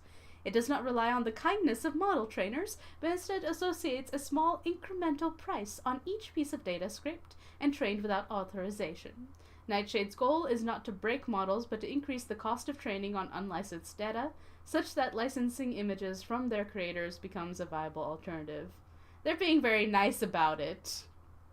I want to break the models. I want to break all the models that are currently trained on the licensed data. And here's the thing. Once they're trained, it can't be undone. They basically have to scrap the whole thing and make a brand new one off of, like, uncopyrighted stuff or, like, licensed stuff. And they don't want to do that because ethics cost money. Ethics cost profit. Being ethical and moral is costly in our world because our world does not incentivize being moral. It does not incentivize being ethical in business. And so you're always going to go against the flow when you're trying to be ethical. Unless you're able to get your own ground support from an audience that can respect you being transparent and ethical. And that feels like the exception to the rule a lot of the time. Not impossible. Totally possible to do. People have done it over and over again, but definitely feels like an exception to the rule. Because you're still fighting, like, systematic bullshit. Let's see. Nightshade works similarly as gaze, but instead of a defense against style mimicry, is designed as an offensive tool to distort future representations inside generative AI models. Cool.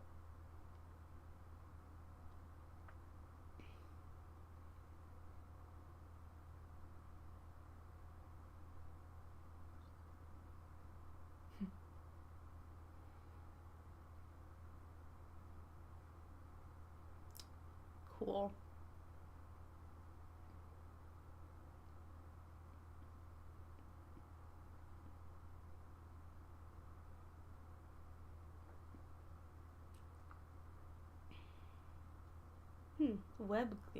Web glaze is their other one. Currently it doesn't work together with glaze, so I need to read more about, like, Nightshade, but I'm not exactly hopeful. The law is slow. And at this point, no one's gonna help us fight back but us and people who care about artists. And that's just the way it be. We have to make do, like we always do.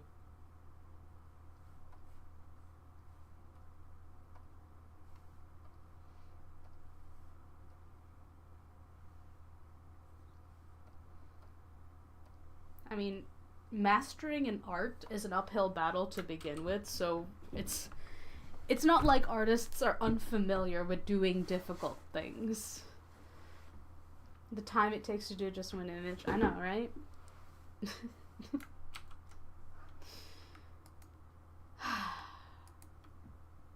More than anything now, we need to value our art. We do. If nobody else in the world values it, we need to. We cannot afford to give up. We can't. We can't, right? We can acknowledge how much it sucks. We can complain about it. And then on top of that, we have to defend the value of our work. We have to. There's no laying down and giving up. Right? I believe there's a way to, like, express spite while still succeeding in art.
can't believe I'm still only halfway through.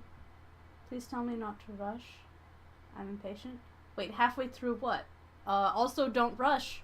Haste makes waste. If you rush, you're more likely to make mistakes or miss something along the way. Whatever it is you're doing, savor it. Oh, the sequences?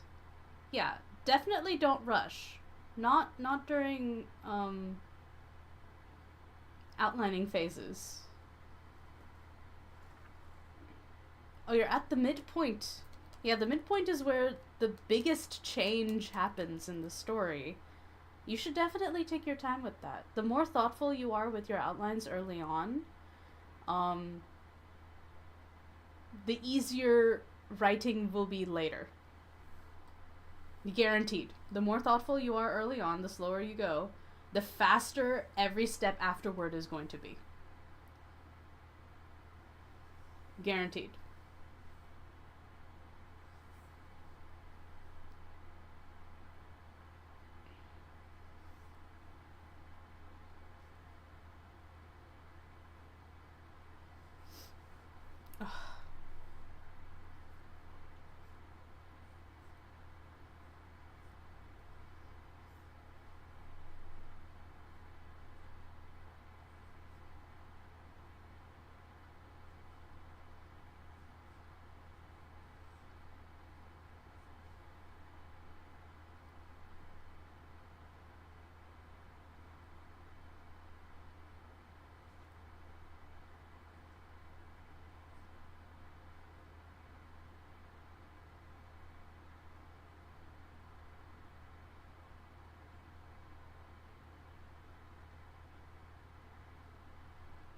I thought it'd be more dramatic, but it's way more calm, delicate, intimate. Oh, that's nice.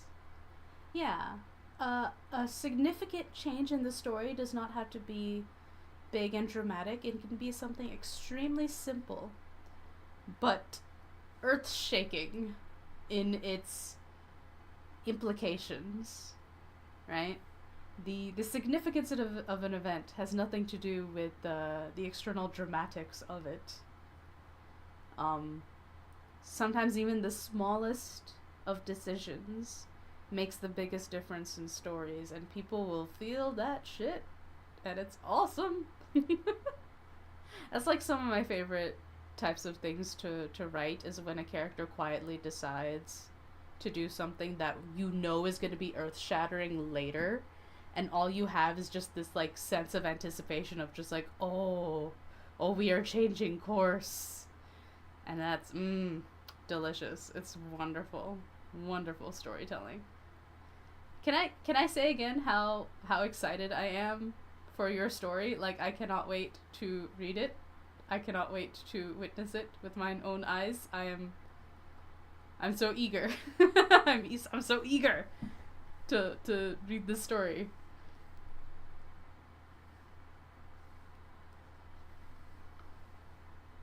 You may say it as often as it hits you. I can't wait to read your comic, Vinny. I am patiently sitting here.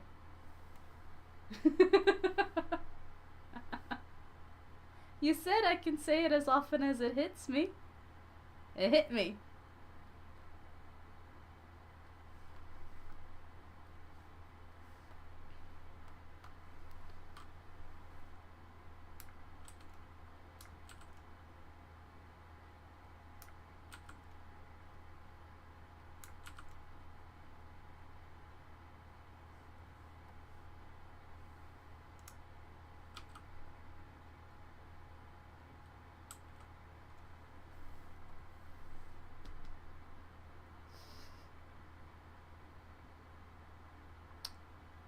I'm enjoying writing the sequences, though they get easier as I go because I don't have to mull over the extreme details yet. Yep. One of the hardest things for me to do is like take an outline and not keep adding to it, like to keep it as short as possible, which is why I think I need to go back to handwriting a lot of my stuff, because when I do that, I can, like, you know, when I do that, the whole process goes faster. I'm like, why am I making my life harder? It's because I play art on hard mode. And I play all other games on easy mode to compensate. Yeah. Keeping it short, sweet, and forward moving without needing detail. It's like the one area where you're allowed to kind of be general because you know you're going to get specific later. And I think I just unlocked a reframing method in my brain. I think I'm going to have an easier time outlining. It's the one place you're allowed to be general. In fact, you have to be.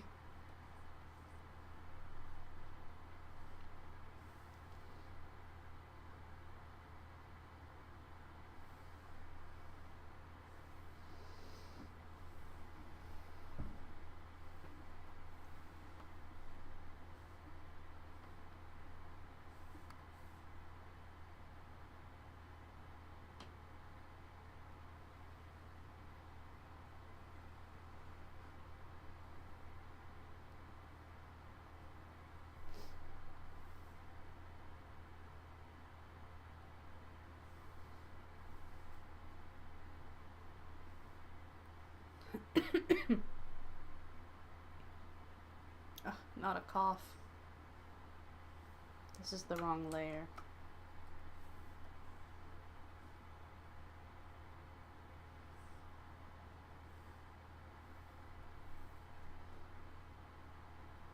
Oh gosh. Alright, hold on.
Just need a vibe. If I have any specific wishes or sentiment that instantly hits when writing, of course add that in as a comment, but yeah. I growl for the twist and turn sequence. Growl. Are you growling at it or are you groveling? Minnie, I don't understand. But both? Well, don't grovel. You can do it. I believe in you. I believe you're creating a lovely little story that people will want to read, and that I, especially me specifically, most importantly, want to read.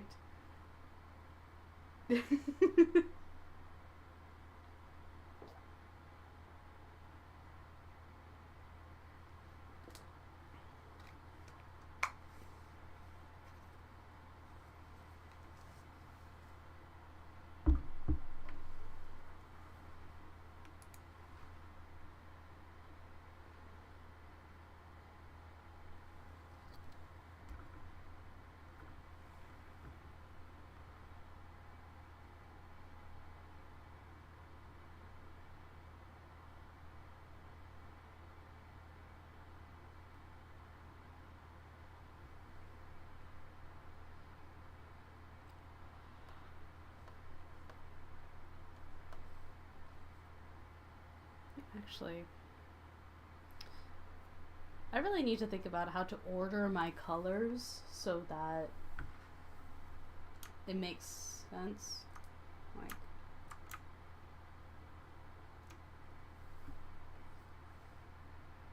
is this the right color for... I feel like I accidentally changed the color. Yeah, I did. Alright, so if we start with skin,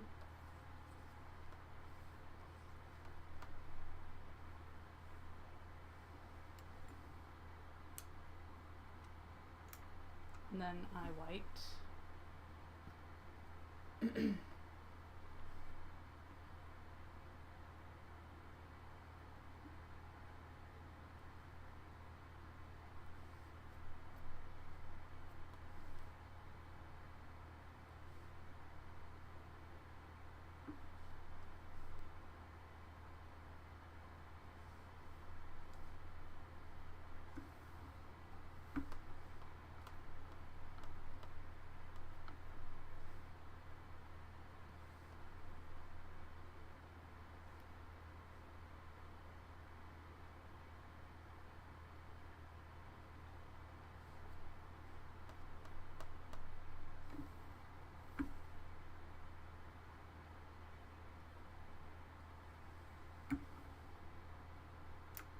And then hair.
See, it's the build up and the culmination, and I'm not ready. You're not ready?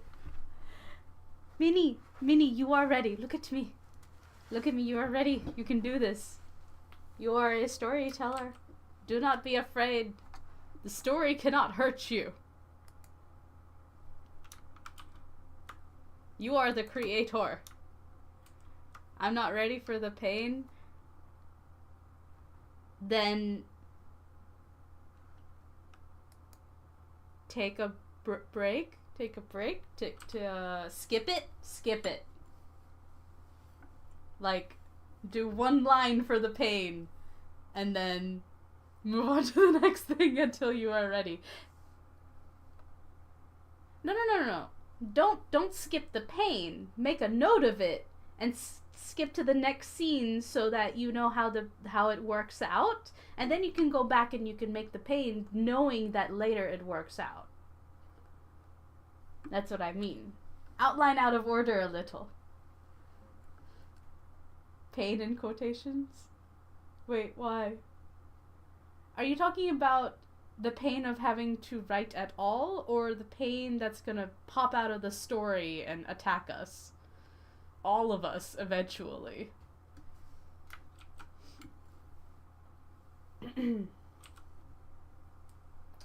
Alright, next.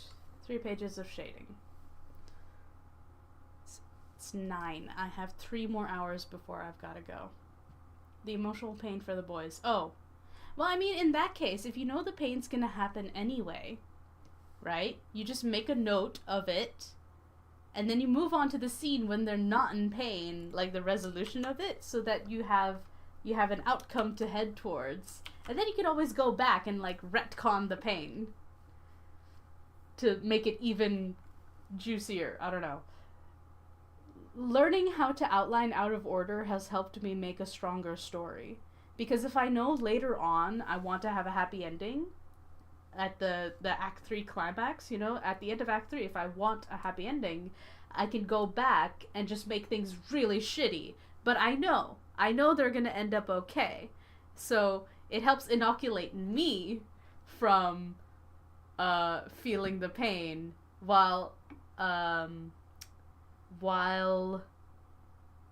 enhancing how much pain I'm going to put everybody else in. Characters included. I'm trying to get better at that stuff. Like, especially in Gossamer Lake. I'm trying to make it as, I don't know, tense as possible. I'm trying to see how close I can get to, like, things going completely wrong before they go right. And so I'm like, I need to figure out what goes right first, and then see how, like, because, I don't know, if I start with the solution, it's easy to craft the problem. If that makes sense. I feel so dirty right now, like I'm setting up my boy for failure. I mean, I'm doing the same thing with Kai. Like, later on you'll learn things and you'll be like, well, why did you have to do it this way? And he's like, I didn't think it would get to this point.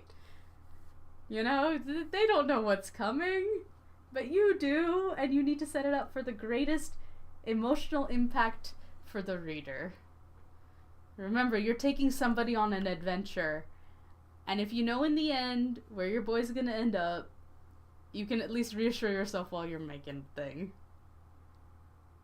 That's why like my outlining method is so satisfying, where I start with like the broadest possible outline, and then I'm taking me on an adventure too. Yes, see, you're the trailblazer.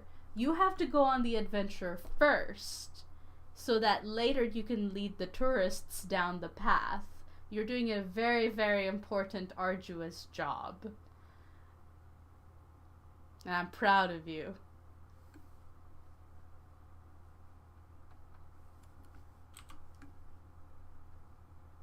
Alright, let's see, I need my shadows. 30%, 70%. Got it.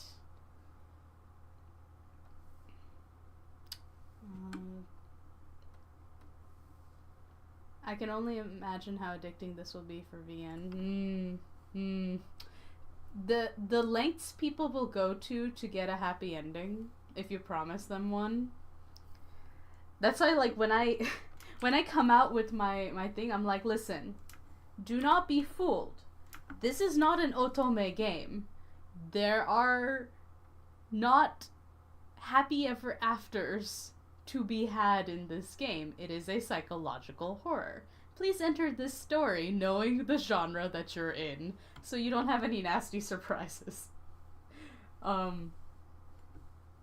if you're writing a romance, you know, and if you say this is a romance, that's usually, it requires a happy ever after or a happy for now ending to the end of a story. And if you have an otome game, it works on the same rules as romance. There has to be one, at least one, best ending where everything works out and the romance works out and you know the characters are going to be fine because it's technically a romance. You can have as many bad and death endings as you want, but there has to be one true, like, good ending per hero or heroine if it's a shoujo game.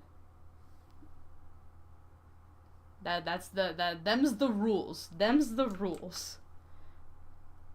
Your audience will impale you. They will. That's what I love about the romance audience, right? They're willing to suffer through anything. You can put them through anything if it means they're gonna have a happy ending. But if you take away that happy ending, they will come and like hang you from the gallows. But otherwise, romance readers are like the strongest readers on the planet. They're capable of handling anything. In fact, they almost welcome the pain.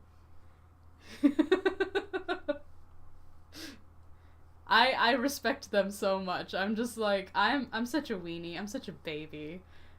I'm just like, if I'm suffering too much in a story, I will absolutely look up just like spoilers for someone to reassure me that it has a happy ending, and then I can move forward.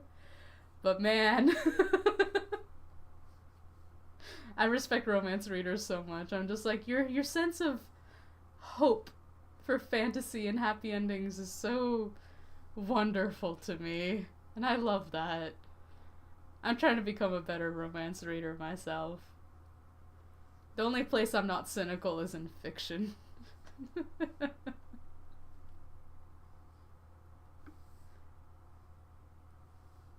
Angst is so juicy in romance because we know it will get good, right? Right? And that sort of like, that reassurance gives you strength. You're just like, no, I have an unshakable belief in the tropes of this story, that it cannot be bad forever.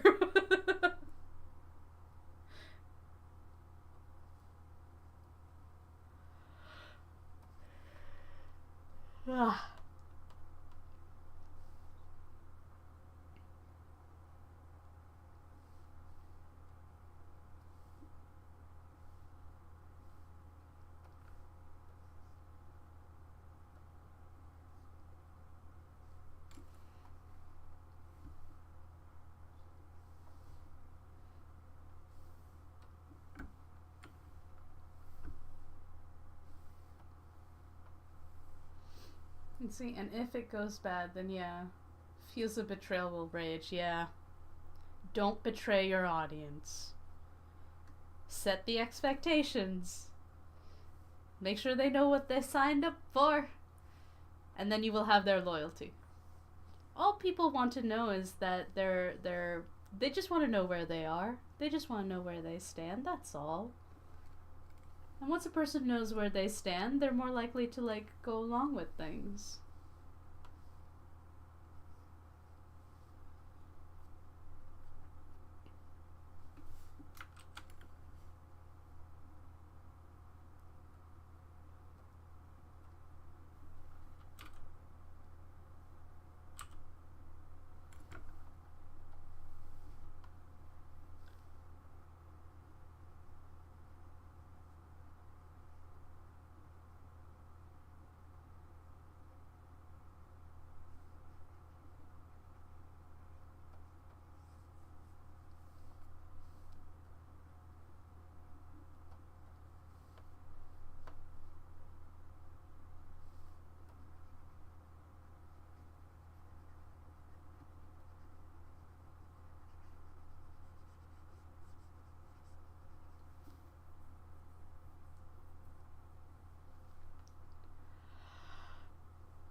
I'm a bit on the fence with my labels for this one, though.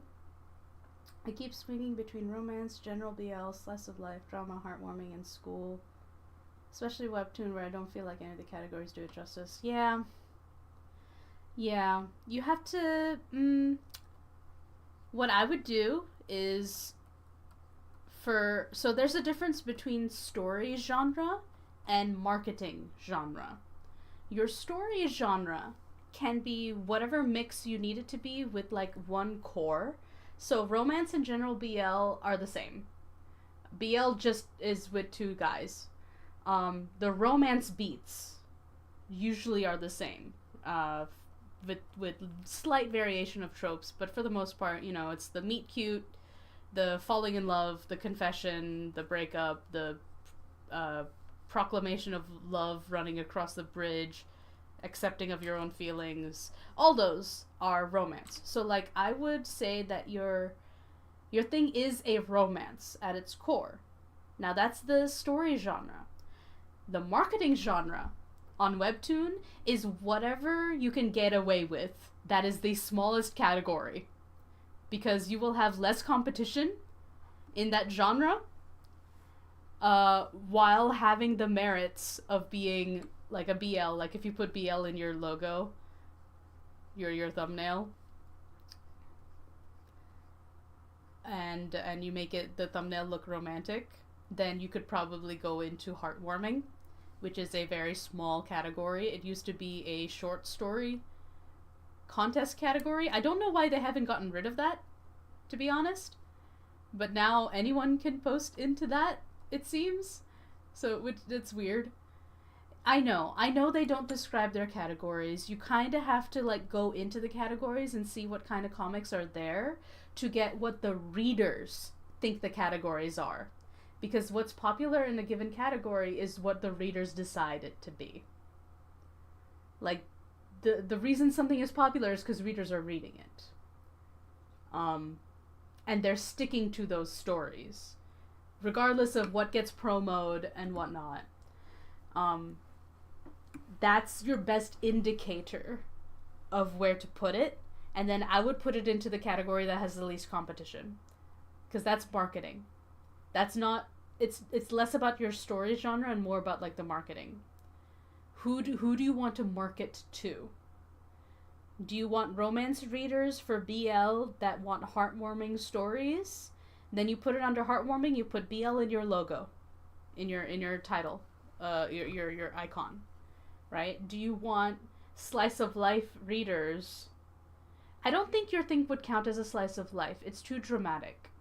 Slice of life usually has low conflict and not very heavy topics. It normally pairs well with comedy. So comedy can get away with heavy topics while being slice of life because it's comedy. But you have a drama. You have a romance drama. So, and then school is if you want to get a younger audience, I think. People who want... So school, like high school romance, it counts, but you also have like more serious and dramatic topics, and it's a BL. So depending on the level of more mature, like more emotionally mature things, probably wouldn't go into the school category for me. So I would probably market your thing as heartwarming, honestly. And then the secondary category can be romance, and then you put BL in your icon. So heartwarming and romance would be your target market. Whereas your story itself, has romance at its core, is also part of the BL genre, has drama, and school is not a story genre. You are a romance drama. That is what your story is. The marketing is whatever. But yeah, your story is definitely a romance drama. Because it's got human dramatics and it's got the romance beats. Yeah, I mean, technically BL is a subset. BL is a subcategory of romance. It falls under... So, like, if romance is the umbrella, LGBT, BL, GL is all under romance because it's boys love, girls love. There are romance stories specifically, and then boys love and girls love have subtropes that distinguish it a little bit from LGBT genres. LGBT isn't necessarily romance, which is why you can have like an LGBT drama story, not necessarily a romance, but under romance, the reason tapas has a BL and GL genres is because, one, BL overtook romance. Overtook it because we have a more online audience than straight romances. So they separated us out so we wouldn't flood the romance channel category. Webtoon doesn't care. Webtoon doesn't have a good... I personally, last I checked, they don't have a good reputation with LGBT content, so I don't trust them. I don't trust them not even a little bit. And I'm losing trust with Tapas because they kind of used and threw away the BL community, and so I don't trust them there either. I don't care what they say. But the online readership has not changed. The enthusiasm for those stories have not changed. Only the company support of them have changed, and in Webtoon's case, they've never really supported it because it's not a category. It's like not even a tag. You know, you can tell what the company focuses on by how they want to organize their content. The way they want to organize their stories, the way they want to categorize their stories will tell you what they want to focus on. That's why Tapas has a romance fantasy and an action fantasy categories now to separate out the specific trope of romance fantasy from romance. Right? So they're like refining their categories based on what they want to sell, because when you want to sell something, you have to make it absurdly easy for your customer to find it, and that means less clicks. The less a customer has to search for something, the more likely they are to buy the comics that you put in front of them. Yeah. Settings on Webtoon, you go for BL in the thumb, romance as main, and drama as sub. No. I would say you put BL in the thumbnail, heartwarming as your main, and romance as the sub, because romance is oversaturated. You will be fighting with a ton of people. Plus, when you put in two genres, you actually show up on both. So I would put heartwarming because it is a smaller category and more people are likely to find it every time you update. There's less competition in that tag, and your story still falls under that. Drama is not a big audience.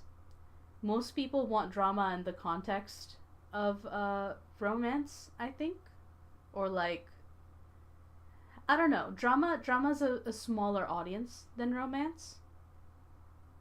So if I were marketing your story on Webtoon, I would put it in the smallest possible categories. So what was the sub? Romance. Or school, honestly. If you do heartwarming in school,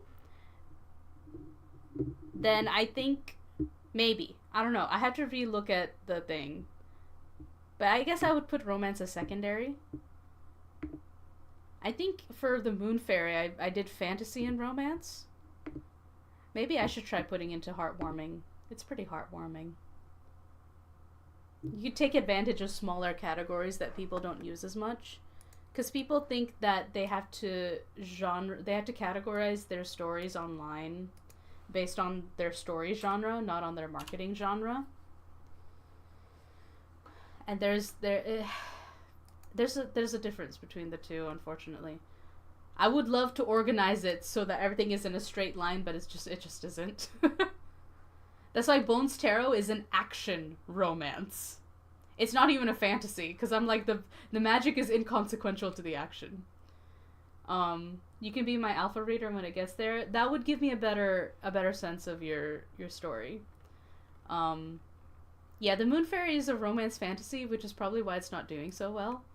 So if I change romance to heartwarming and the genre to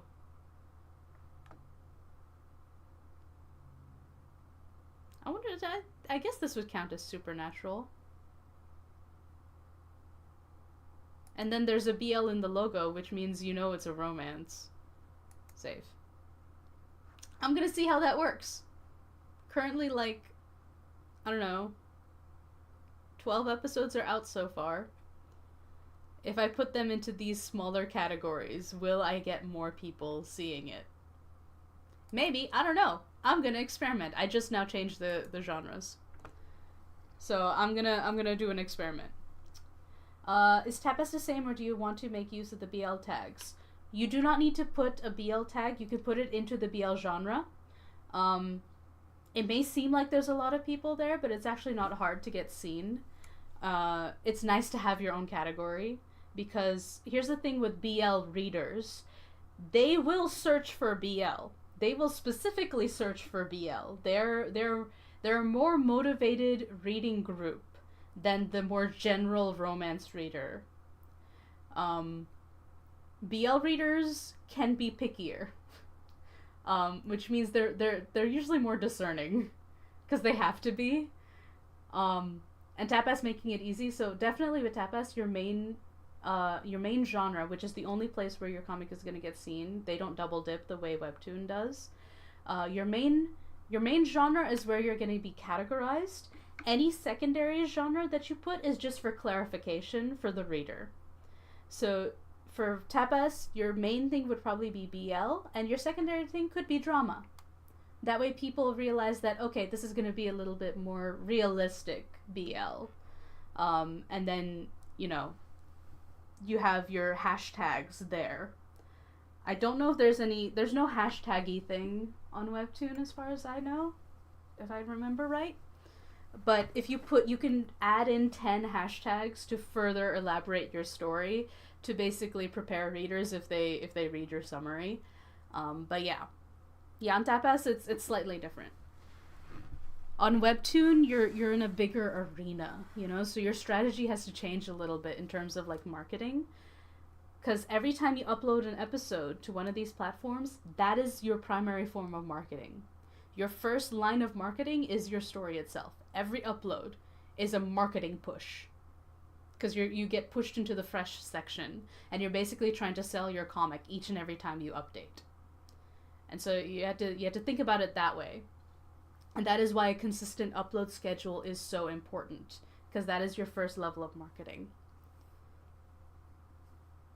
I feel like that could be a YouTube short. What is the first level of marketing your comic? Your updates. A consistent schedule is your primary form.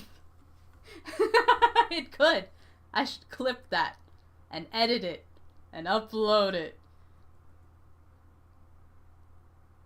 Soundbite. It's better than what Webtoon is offering. Yeah. I mean, that's just like my take. I'm not like proven in any way, which is why I feel like an imposter when I give advice.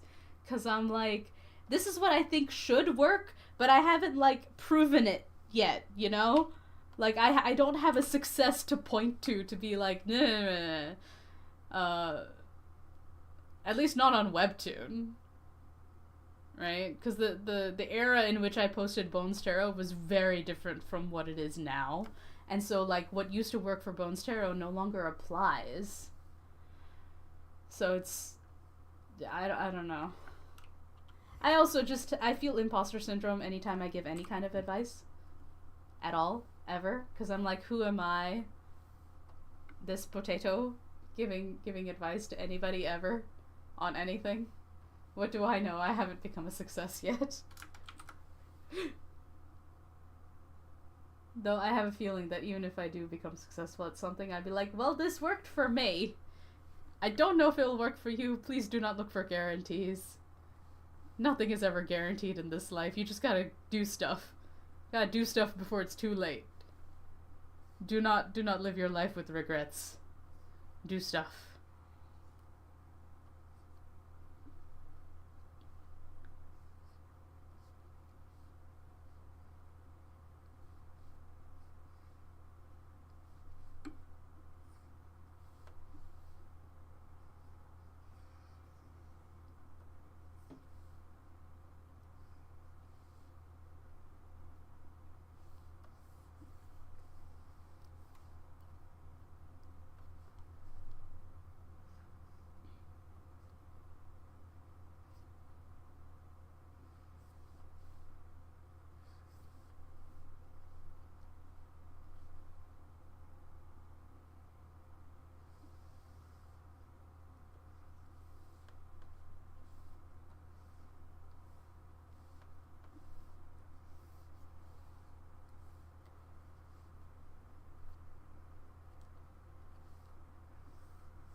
So for Tapas, the three main shown on the banner are set to BL, romance, drama. Yeah, even though I picked romance before drama, and subtags are heartwarming in school.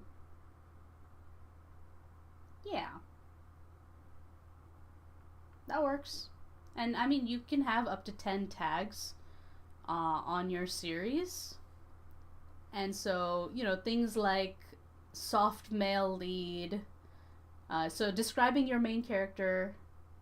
Yeah, you can add those in the description. But for Tapas, you can... The 10 hashtags you're allowed to have are searchable. And so you can search hashtags that other people have that match your comic.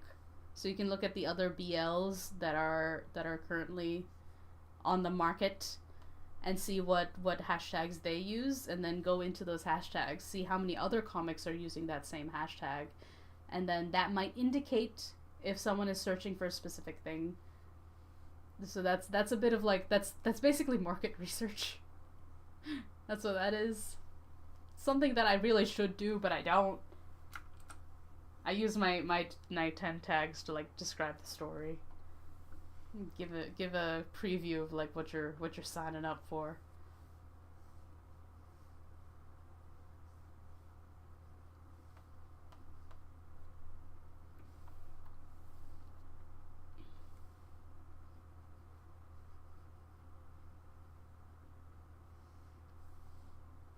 Nope.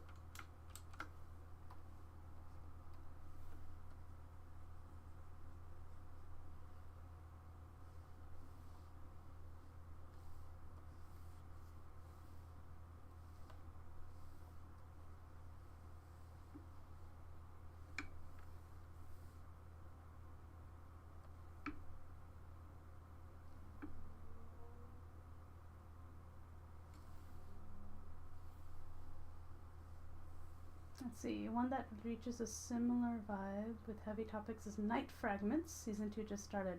Ooh. Dope. That's great.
Oh. I had a small epiphany. I was trying to figure out how to justify Kai's actions here in like chapter 1, that he's gonna have to justify it later in the story, and I just figured out why. Feelings are complicated things. Feelings always get in the way. Feelings make you make decisions.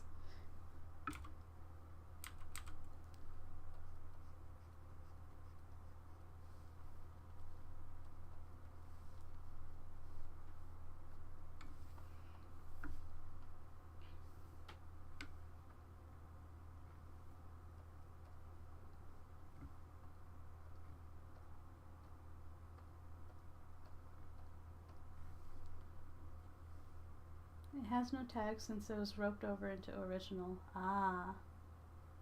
Oh, hey, Flapple. Whose smile? Kai's smile? Yeah, I know. You'd do anything for him, wouldn't you? Because he's so pretty. No, the smile is not the reason. Kai needs reasons. Also, hello, Flapple. Welcome. What's up? The smile is pretty.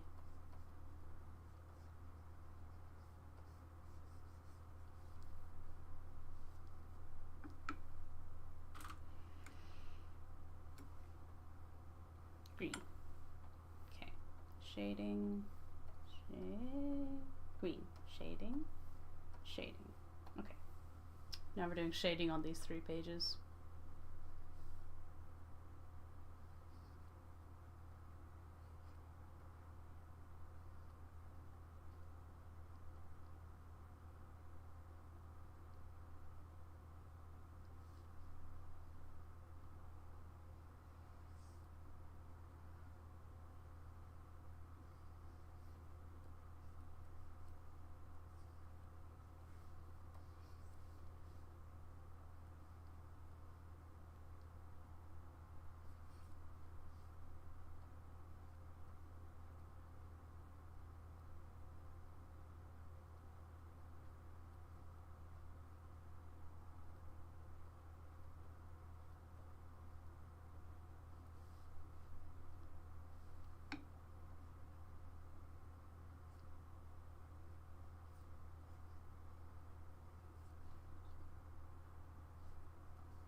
2.5 more hours before I've gotta go.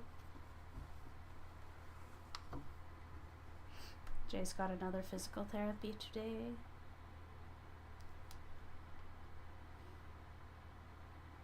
Also, I say the reason is because he's hot. It's just... No, it... Never mind.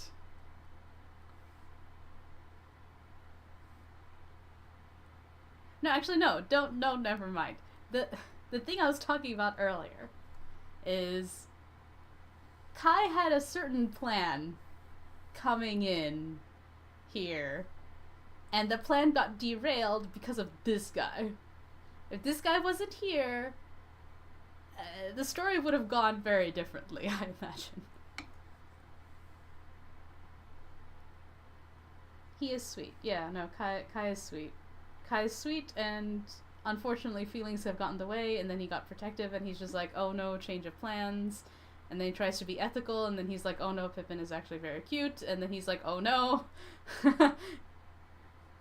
So it's kind of like he didn't mean to be unethical.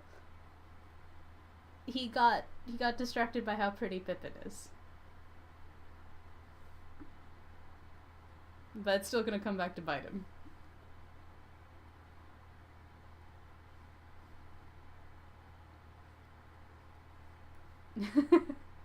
Yeah, Pippin is cute.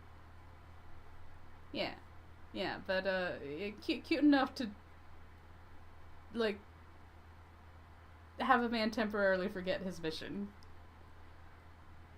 That is the reason. Yeah, Pippin is cute. That's the reason. Pippin is cute, and his ex is an asshole, and things just kind of spiraled out of control.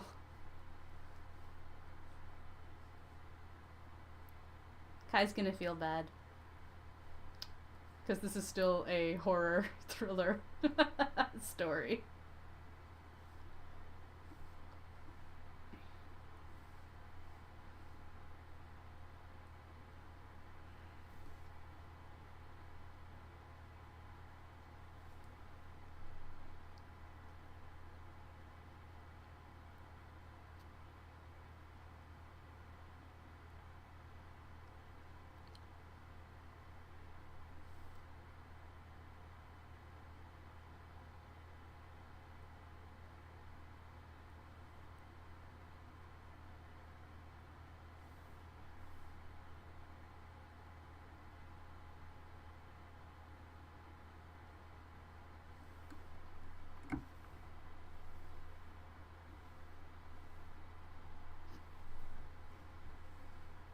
Guys say I don't like the glaring orange for the heartwarming genre in Webtoon. I know.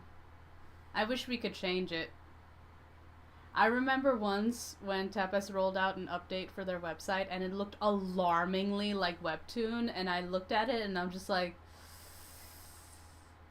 it's like they took away everything that made Tapas charming in the first place, and I'm just like, give our banner back. Give our illustrated banners back. Like, no one was happy with that, and I was like working for Tapas at the time, and so I would go into the Slack, and then I was talking to my manager, and I'm just like, dude, it looks like a Webtoon copy. I do not like that at all as a creator.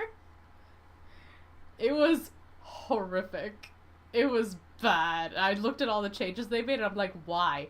Who thought this was a good idea to look exactly like your competitor?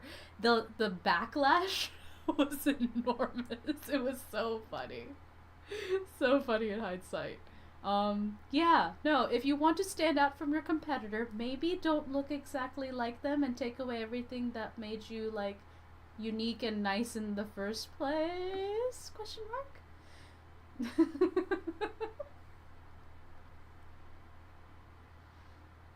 Yeah. I wonder what the hosting costs are for these platforms to, like, handle the incoming, like, uploads of everybody's art and whatnot. Because I feel like those costs just go up with all of the comics that come in. But also, JPEGs aren't very gigantic. You know, JPEGs and PNGs. But there's also, like, I don't know, bajillion comics. I wonder. I'm genuinely curious to know how these companies work, but considering that I will never actually work for them, well, maybe I shouldn't say that. I did work for Tapas, and I'm like, if I'm desperate enough, I will do work because I like money. I like not worrying about when I'm gonna like. I like not worrying that I'm 3 months away from, or 3 really bad months away from having no savings. I like not having that. That'd be nice, but we're not there yet. We're far from that. But to be honest, we are 3 bad months away from having nothing. But don't worry. Lots of other people are like that. I know that once you go over a certain threshold, you hit a flat fee. Oh, that's neat. That's cool. It's how good and big of a server you can afford to keep running 24/7. Makes sense.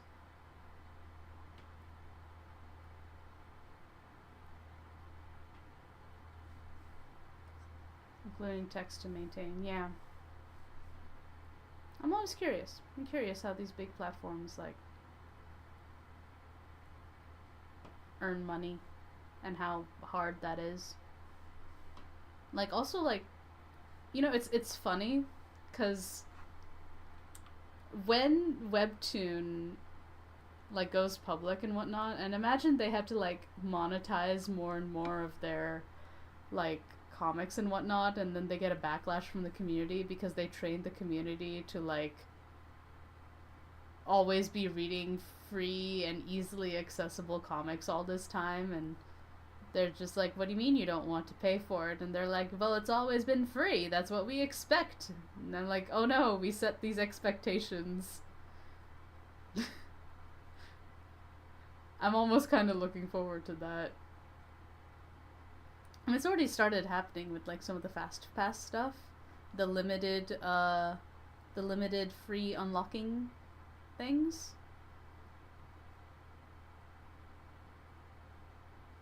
Though also Tapas also adopted that model because they realized that they would lose money if people could just unlock for free.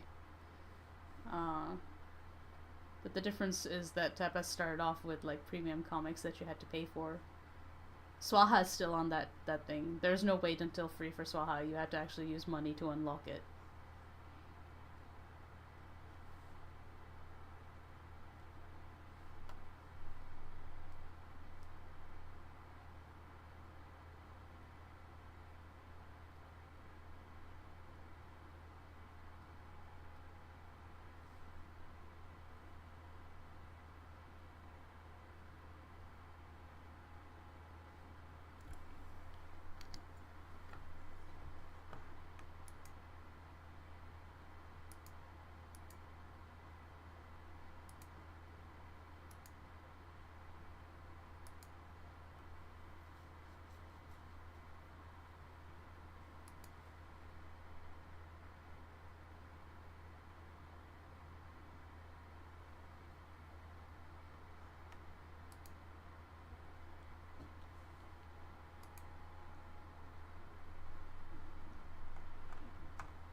Alright.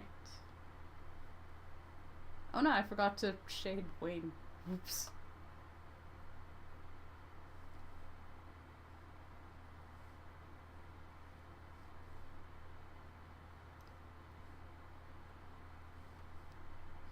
So there's an MMO that Pirate Software has been talking about called The Ashes of Creation, and it's a social sandbox MMO, and I've never done one of those before, But I figured it'd be kind of nice to have like a game that I would be able to like log into and like actually do dailies and stuff and in a as part of like a guild and whatnot, since I know that he's like running this one guild in it. Never done that before. I feel like it might be fun. I do like RPGs and I have liked MMOs. I've always just been shy of like working with strangers online. But I figure like if it's Thor's guild, that'd be kinda neat. It'd be neat to be part of that. And I wouldn't mind getting good at like an MMO. Plus the MMO looks cool. I feel like it'd be a fun thing to try out. So I finally joined their little Discord guild thingy. Because the Discord is there to like train people into learning how to play the game. And I'm like, I would like to learn how to play before I get into the game. It's currently in like alpha testing mode though. And then later this year they're gonna open like a second alpha. And I'm like, ooh, that'd be neat to try it out.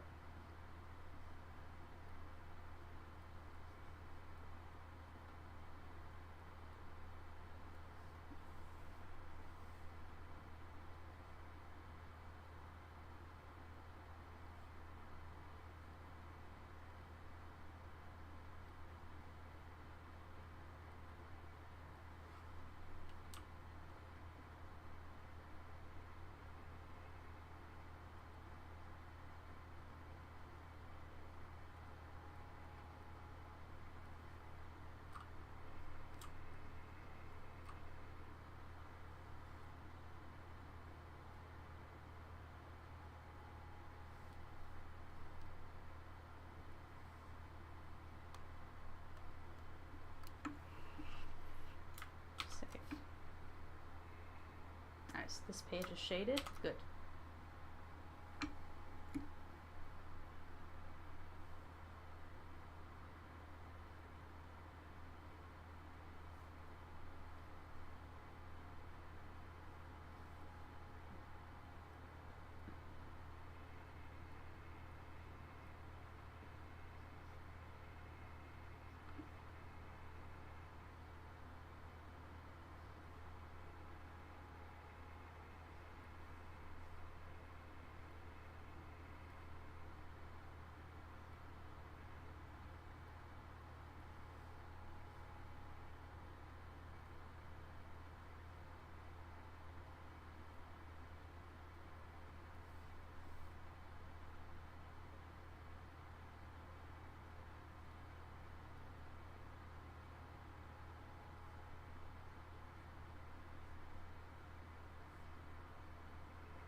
see.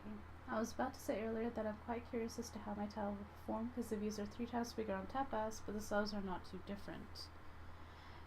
I believe there's more reader loyalty on Tapas than there is Webtoon, simply because it's easier to interact with your readers on Tapas than Webtoon, because Webtoon on mobile has a limit to how many comments you can make in one go, and so anyone binging is not incentivized to like comment on every episode, and creators are not incentivized to reply to everybody because they have made it impossible to see new comments or be notified. You had to go into like each of your episodes to like talk to people. The authors, yeah, there's a limit. I've tried on mobile. If I've like tried to reply to a bunch of people on my on my comics in Webtoon, it says that I have a limit, that I have to wait before posting again, and it's really inconvenient, and it makes me want to not comment at all. There's like less engagement on Webtoon, and it's built into the system. I mean, they probably do it to keep people from spamming, but then I'm like, have the ability for creators to like remove the comments from their comment section. Voila. You can push it onto the creators, like give them the tools that they need to protect their comment area. But no. None of that. Webtoon is like remarkably cagey with like their statistics. Like even Originals creators don't have good access to their own statistics. You have to like bully them out of Webtoon. Yeah, and modding one's own comment section is normal too, but they don't have... I don't know. They don't have very creator-friendly tools on Webtoon. And every time they've like developed them, it's always been kind of like kicking and screaming. I don't know.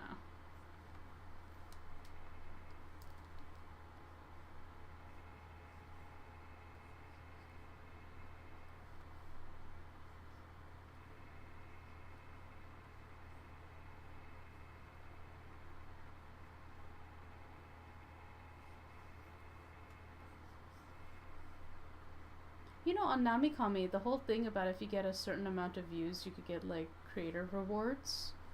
I'm thinking, instead of updating the Tapas version with like the new shiny pages of Bones Tarot, I could try being like, hey, new shiny pages of Bones Tarot are available on Namikami.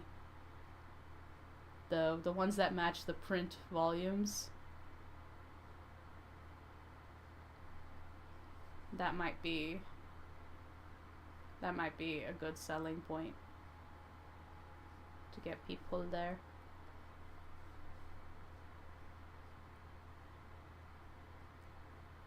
I probably can't market that on Tapas though. I'd have to do it through social media.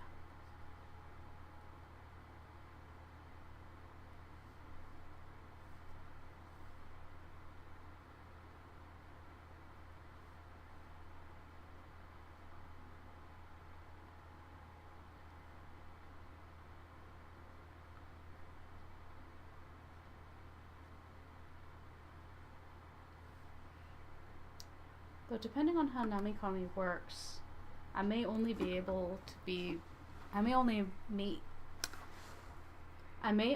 allowed to put the first 8 chapters of Bones Tarot on there, because if I can't paywall the rest, I cannot post it anywhere else. It needs to be paywalled according to my contract. That's why it had to be deleted from Webtoon.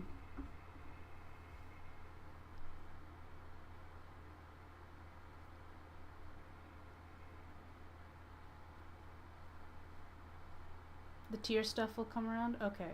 I may have to wait for that for like legal reasons. Yeah, if I can't paywall stuff, then I can't put the rest of Bones Tarot on there. My hands are tied.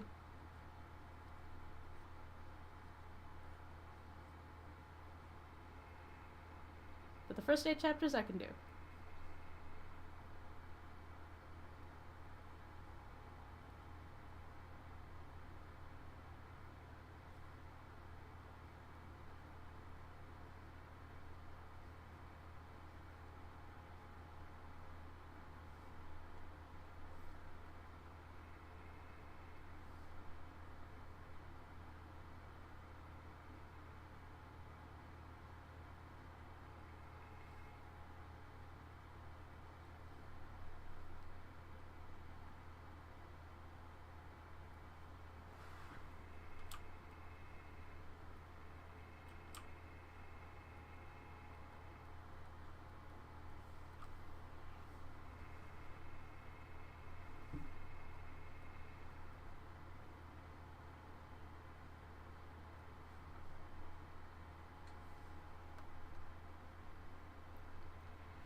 Oh, the speech bubbles. Gotta do those.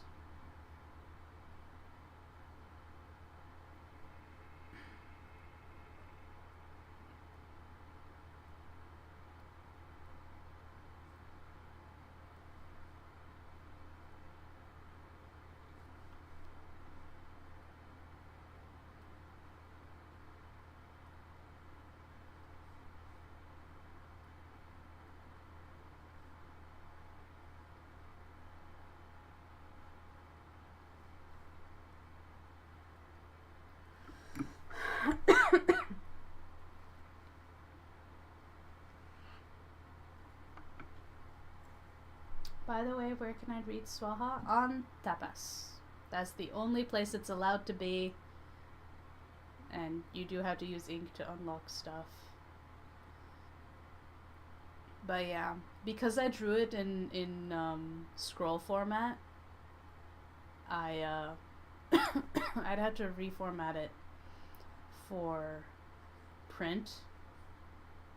And God, if I do that, that's just doing extra work for Tapas with like probably no compensation.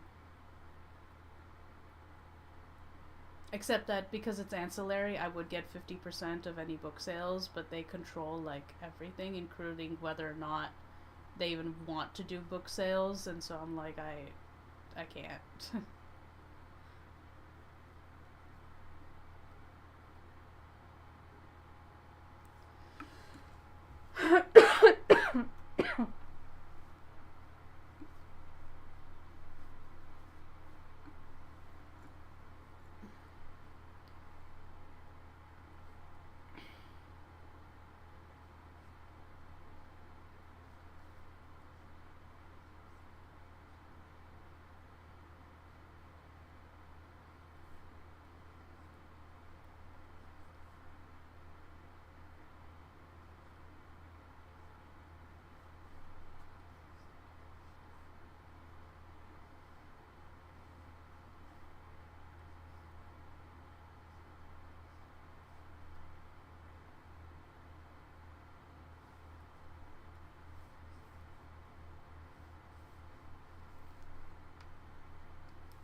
You have to go to work. Oh, I see. All right, look away. I have 2 more hours before I actually have to run. So we're going to do as much as we can in 2 hours.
Alright.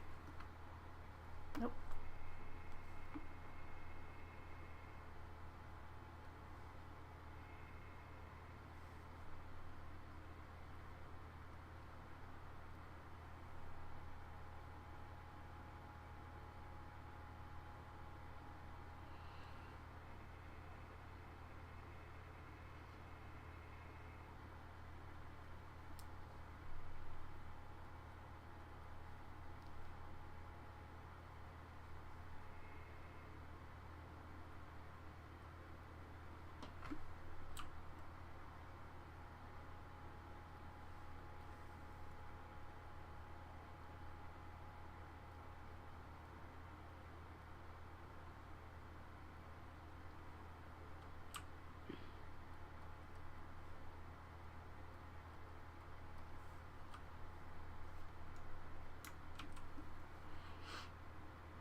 It's food time.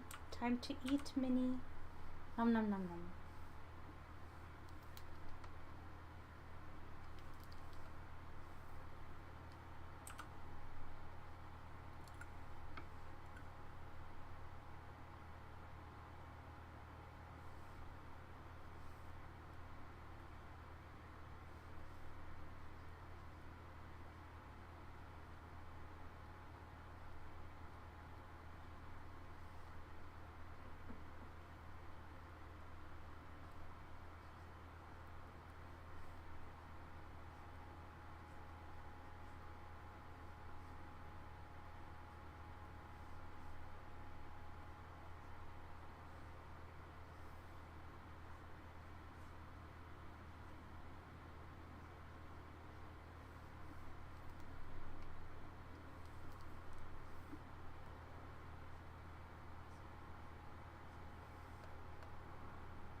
I'm only ever 10% productive on a good day, but it's that 10% more than nothing. Yes.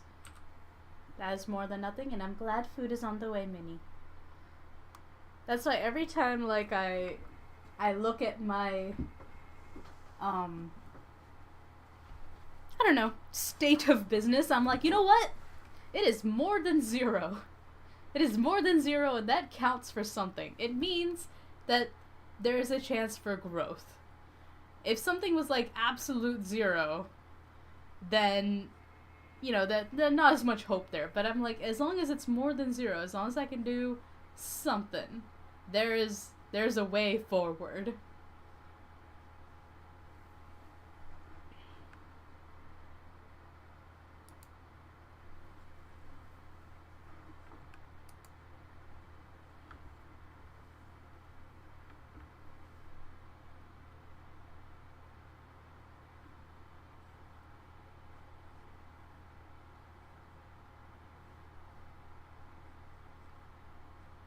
Yay, head pats. Indeed, yes.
3 pages of shading done.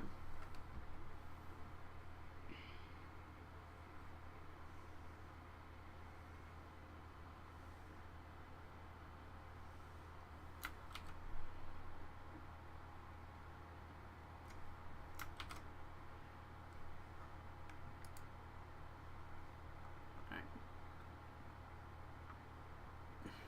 2 pages of lighting.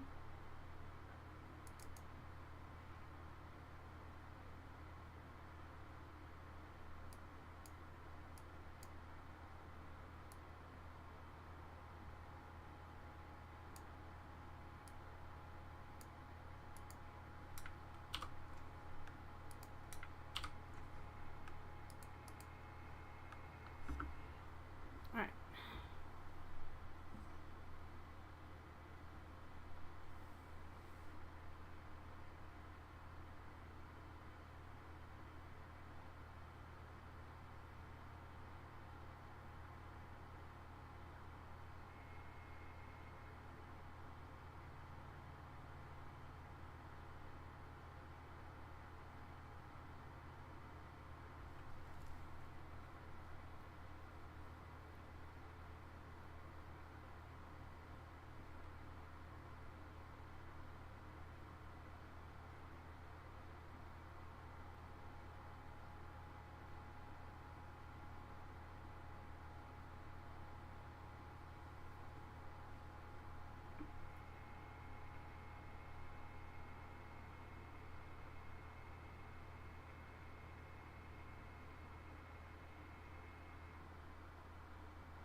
Alright.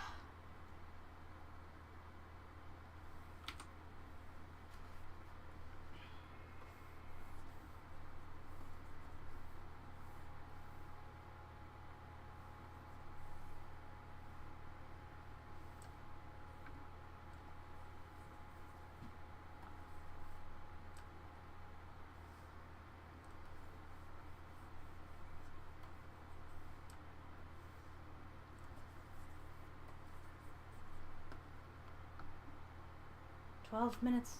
Yay. Food is almost here. Hooray. Good Minnie.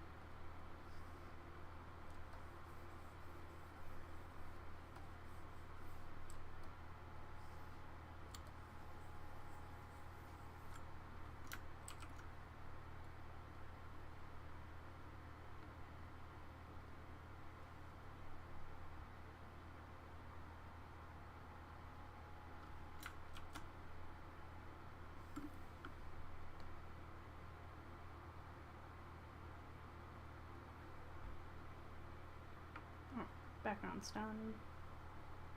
Shadow's done. Highlight.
food. So you finished your work for the day and now got nothing else to do. Hooray! That's great, Flapu. Except now you're gonna get bored, aren't you? What are you going to do to occupy your time? Because I have to disappear in an hour and a half.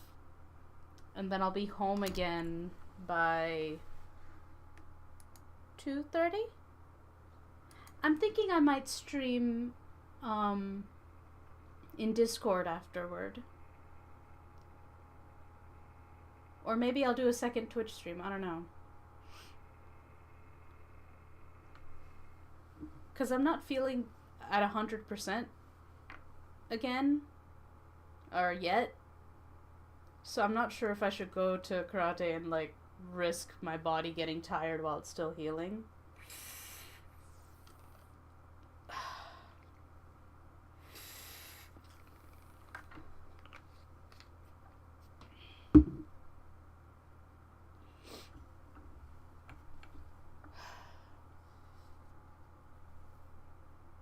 I probably shouldn't do excessive exercising.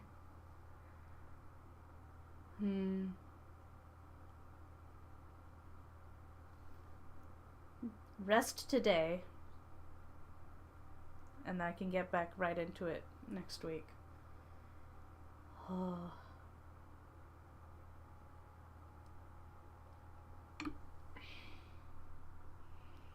Can't believe I got sick over the weekend. Nah.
I want to collect husbands in your comics. Oh my god. I should make a... It'd be cute if I could make like an idol clicker game that involves just collecting all the lovely characters I've made.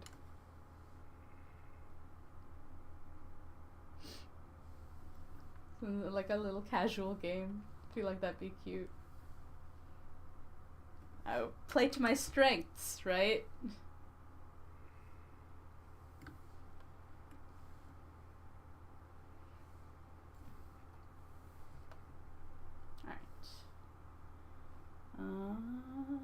Soft page lighting. That's kind of goes under final effects, right? The lighting means the lighting for figures and backgrounds. So that's done, which means the 2 pages of lighting are done.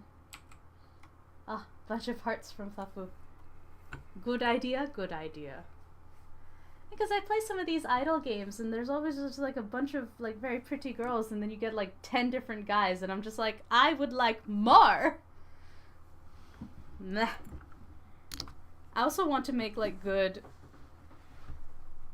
like those like vertical otome games for Android. Having an Android version of Love in Vain would probably be its own project because I would want to make it, I'd almost want to make it like vertical to play so it's easier to read and easier to play, but that would be like a different UI, wouldn't it? You got the hair I love on a man. I'm so glad you like my designs, Flapo. I'm glad they work.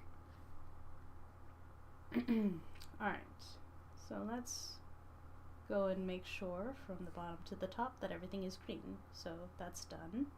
That's done. Line work is done. Soft shading.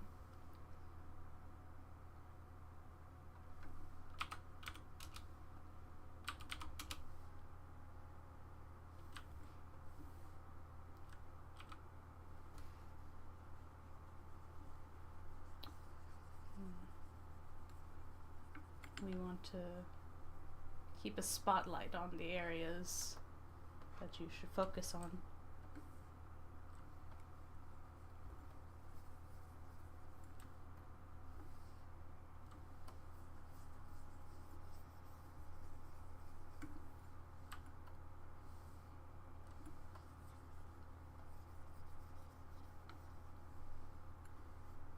My wallet got ruined when I came across a ninja otome based on the Meiji area, with Nobunaga as the main male ruined.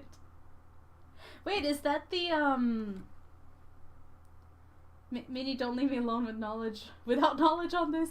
Minnie's gonna fetch it. Minnie's fetching the otome knowledge. Wait, I think I know this one.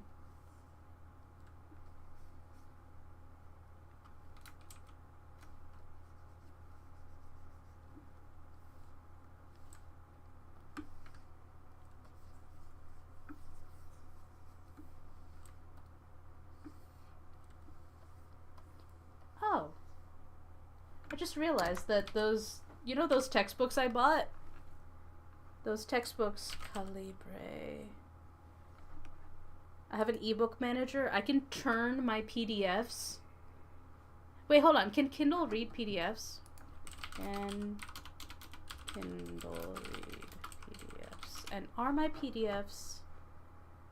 Kindle is compatible with ebooks including KPF and EPUB. It's also capable of reading non-ebook files such as HTML, PDF, documents. Okay.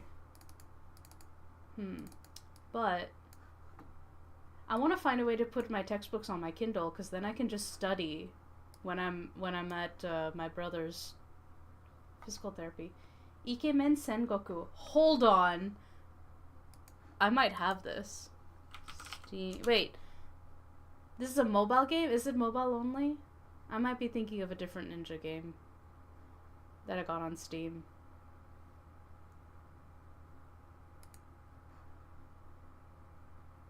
Oh, if it's mobile only. I can't play the mobile only otome games because they like want me to unlock for good options to get the good routes, and it's all these like micropayments, and I refuse to play I refuse to play visual novels like that. This isn't the BL one I'm seeing everywhere on Twitter, is it? You came in.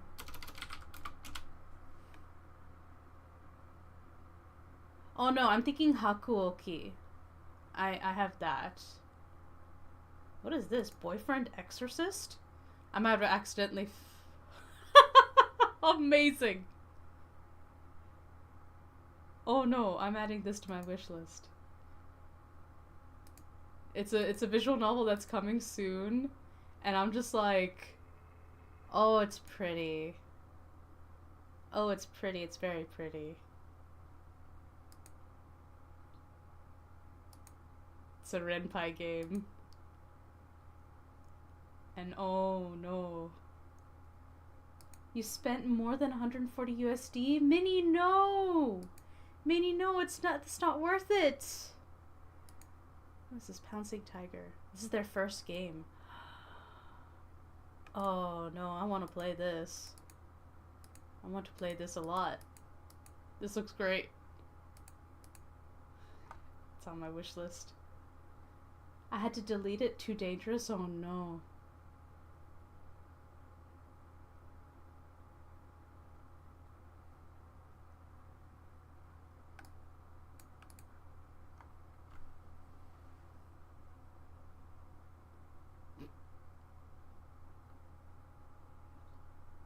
Oh, I can request access for playtests. I didn't know that's a thing you can do on Steam.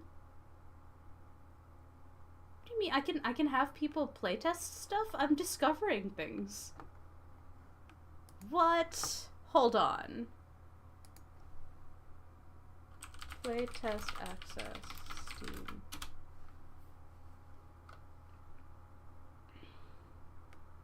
You can invite players to playtest your game.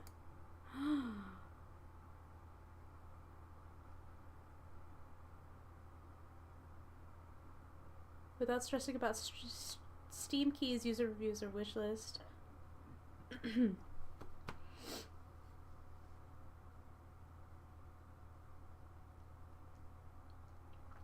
Oh, that's amazing. I could come out with the demo, set up a coming soon page, and then invite playtesters who are willing to try the game before it's ready for early access. They're re-releasing Hakuoki on Switch either this year or next year. I've already got it on Steam. Hold on, let me add books to my Calibre.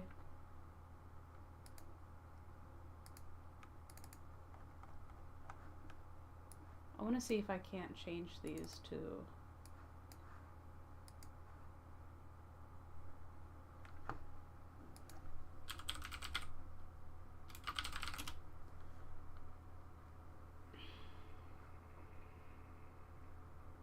I could do PDF, but if the PDF has like text you can highlight, and if I change it into like an EPUB, maybe I can resize the font and stuff.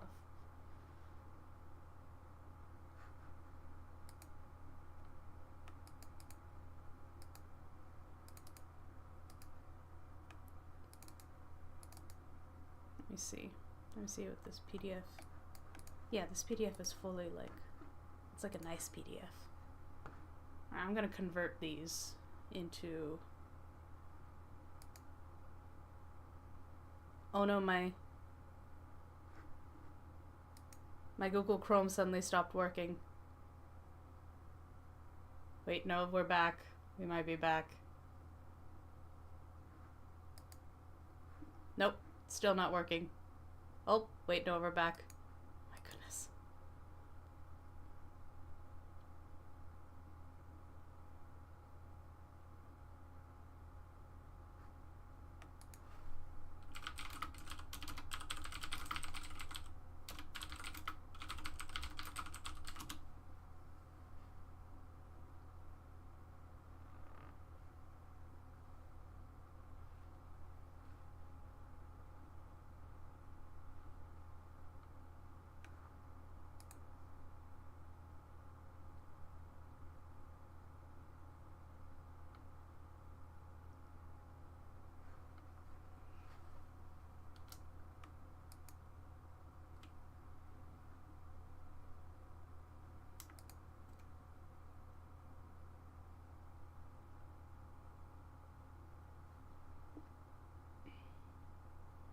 Let's see. Convert books. Moby.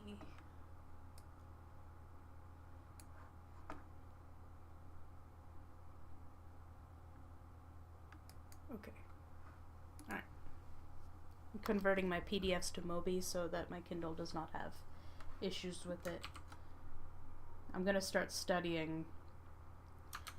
Like, among these books are like a seriously amazing stuff. There is Agile Game Development, Visual Effects and Compositing. There's a Blender book. There's Game Programming in C++. There's Players Making Decisions, Game Design Essentials, and the Art of Understanding Stuff. Writing interactive music for video games. There's a book on video game game development vocabulary, which I'm starting with. I need to learn the language before I can understand how to design games. Food? Oh, don't talk about food. I'm gonna get hungry. Still got another hour.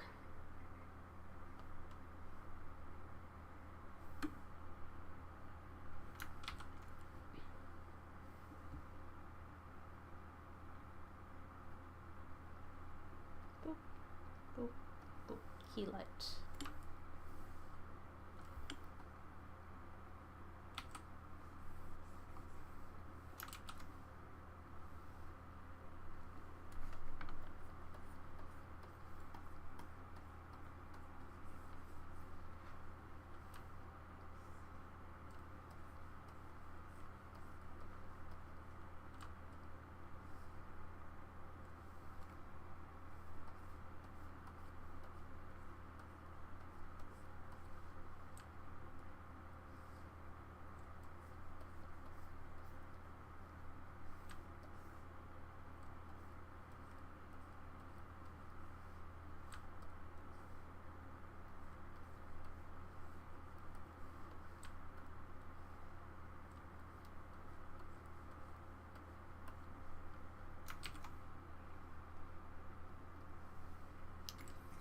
Right.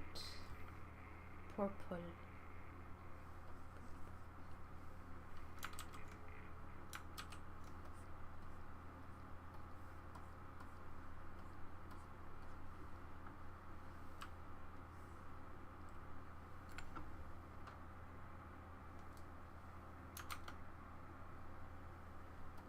Why are you having a tough time, PC? What's going on?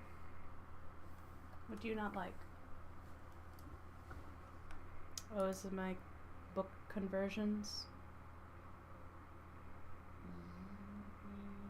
Yeah, I asked my computer to do some work. Oops.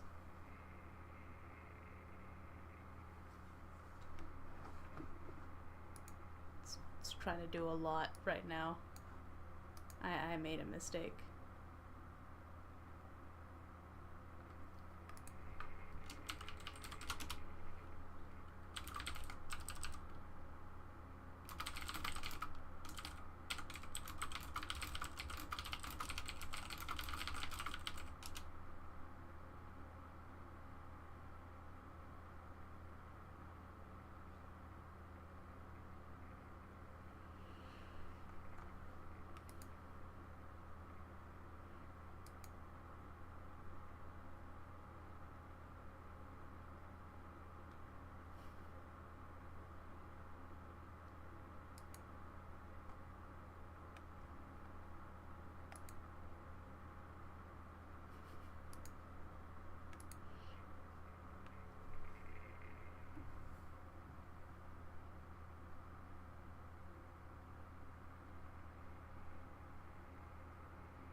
I'm gonna save this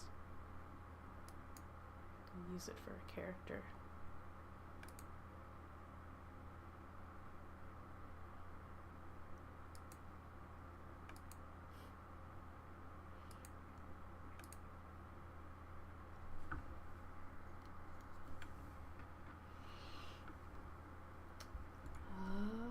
Fill light.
I'm sorry.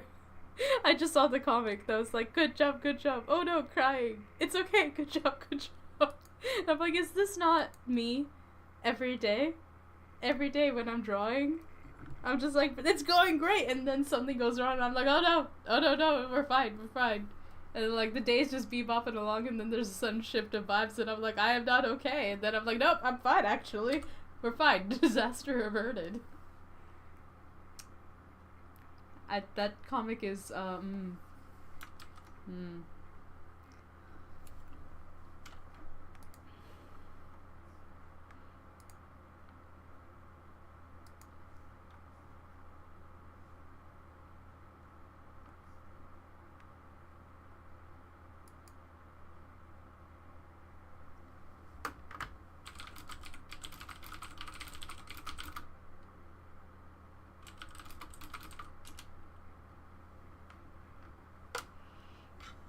I did enjoy it, Flappo. Thank you.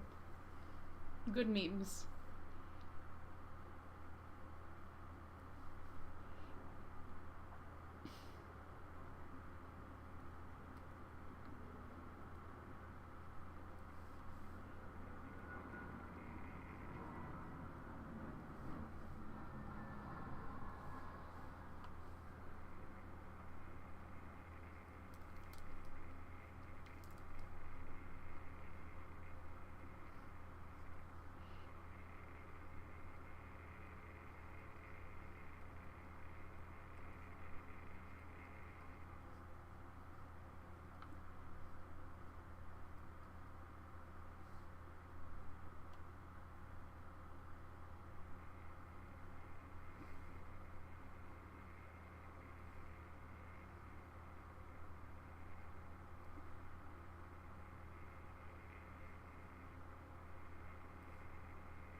Oh, PC.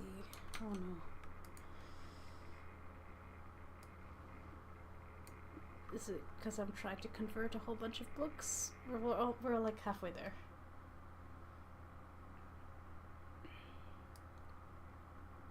I wonder if I could cancel the books that I'm definitely not gonna use. Like multiplayer.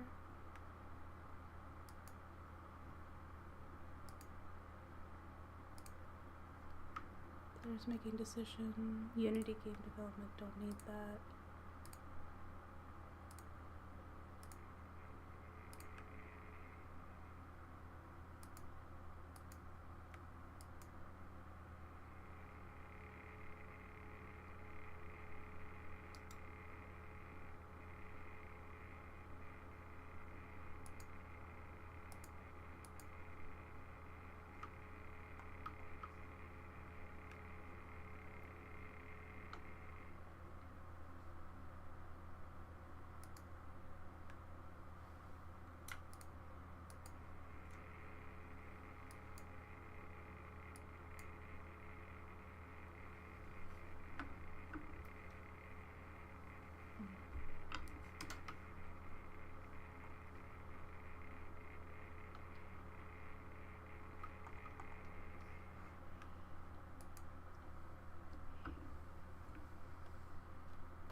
thing is almost done changing books for me.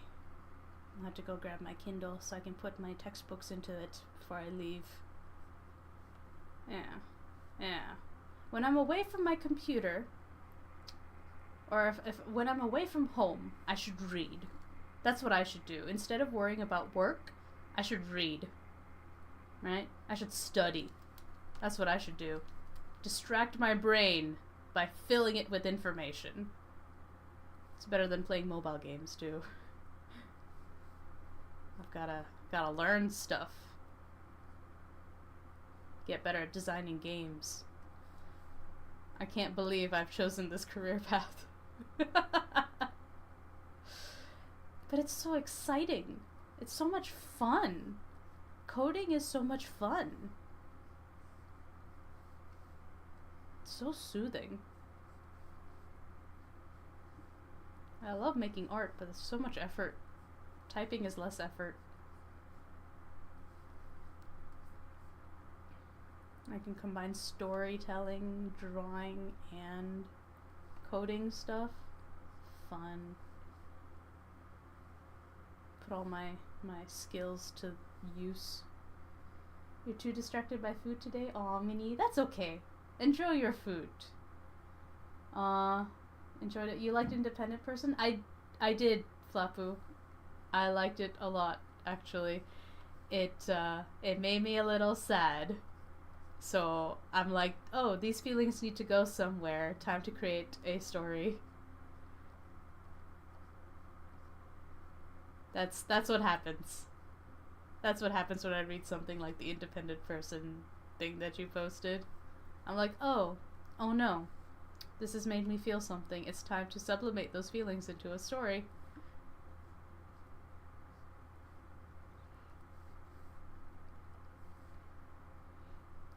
It's in 180 from yesterday. The universe balances out, Minnie.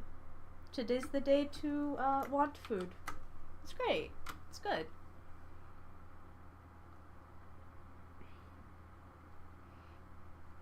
It definitely depicts an independent person. I'm independent, but I do like it when someone fusses over the little things and reminds me of things. Honestly, me too. I have to remind myself of all things. That's just how life is. Nobody fusses over me. Not really.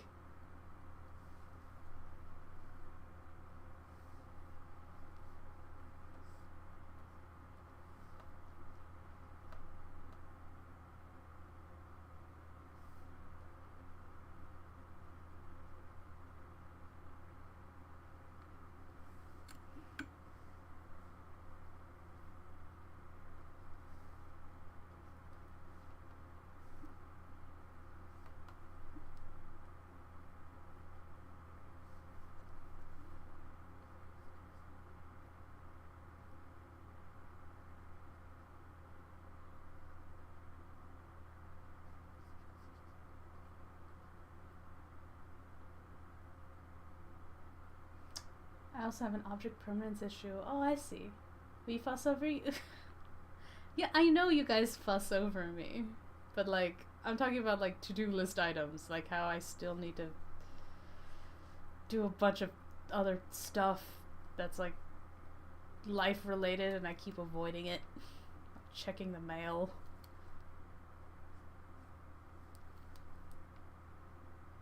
It'd be great to have someone scold me to, like, actually go and check the mail, and then me actually listening to them.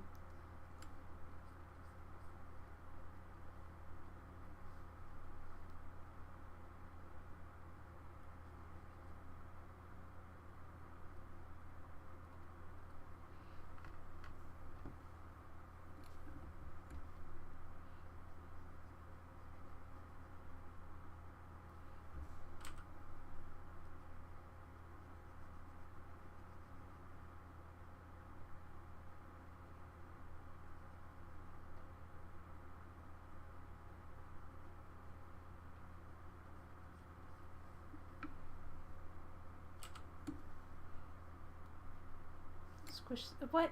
So many things. Hold on. I'm in the middle of something.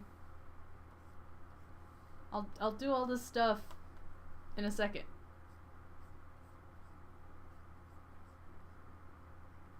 I spaced out and I looked away from the chat because I was thinking about something.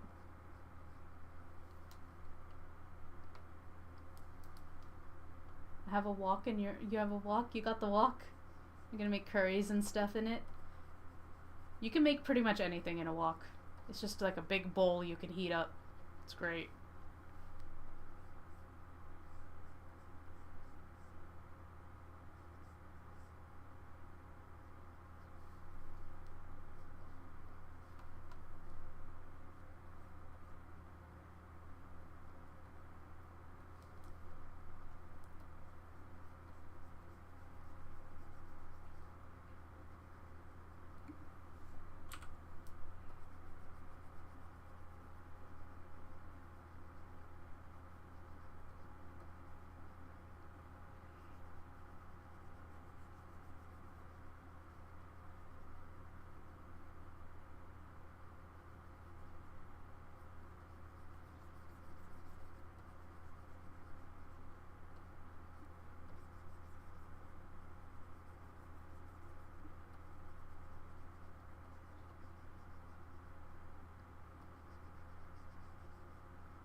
If you go check the mail, I will go check my mail. Ugh.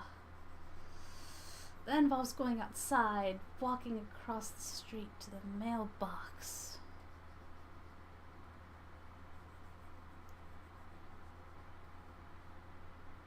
I can get it on my way home, actually, because I have to drive out to take Jay to physical therapy. And what is this? What have I done? What is this? Bad. Bad. Very bad. Less is more. Keep an eye on the time. It's 11. At 12, I've got to go. Alright, the books are almost done converting.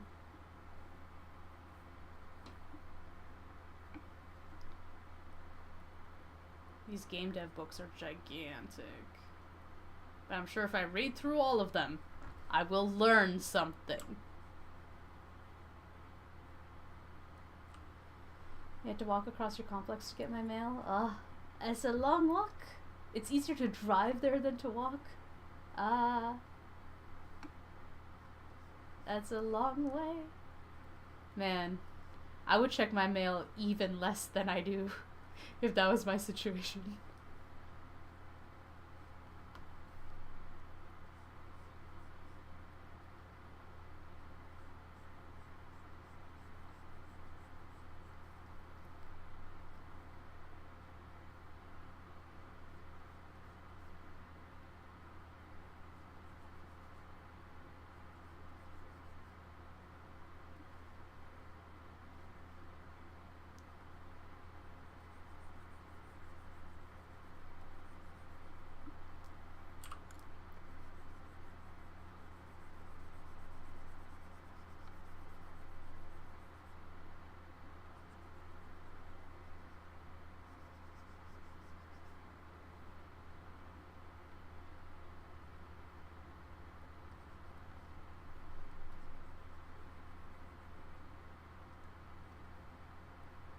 There we go.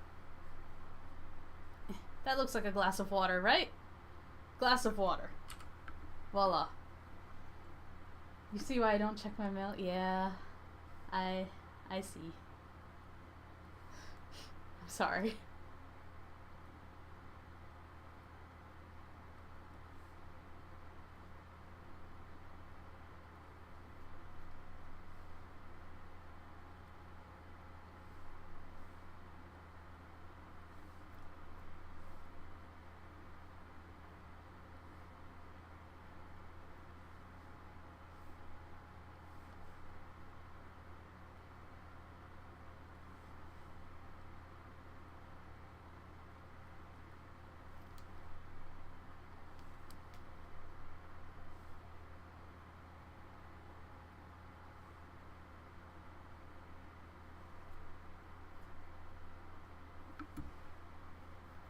Pippin is a tiny glass of water. What? What does that even mean, Flappu? As opposed to being a tall glass of water? Is that it? Is that the phrase that you were playing off of?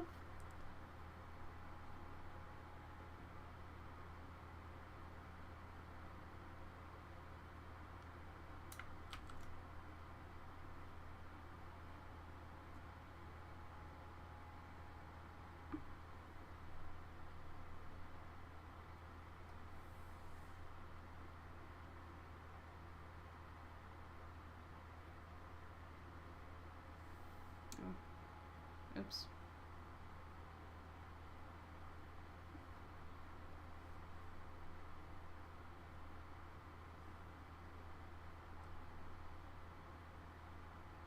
Alright.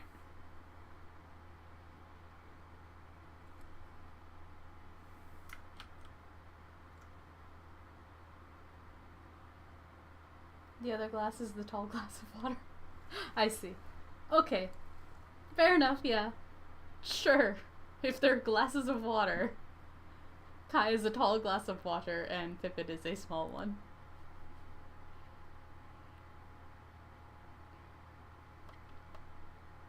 Pippin is standing next to glass. They both have glass near them now.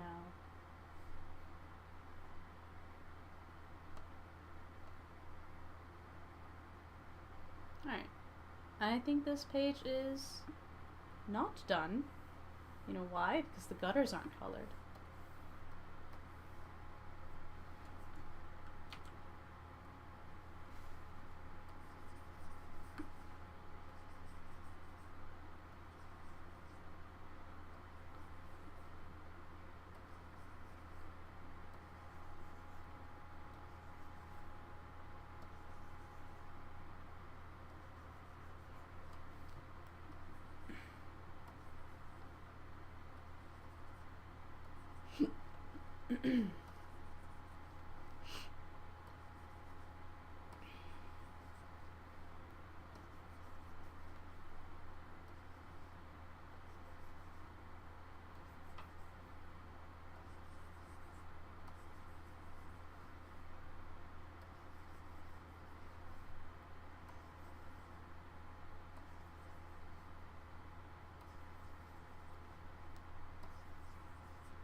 Yeah, the neat thing about color is, like, I like how Kai's hair still reads as, like, black, even though the actual literal colors are just shades of red and light brown and darkish brown.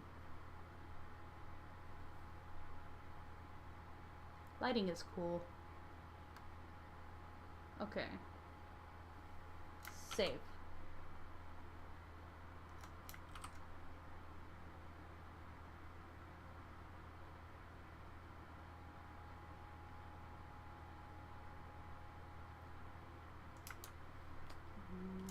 Export to finished Gossamer page later. Alright. Now I have 5 Gossamer pages that are done.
nephew. What's up, Minnie? Did you enjoy your meal?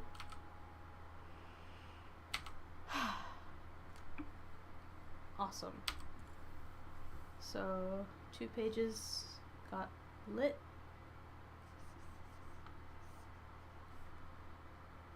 One page has its SFX detail and finished. And now, let's share. So yeah, let's share a panel from.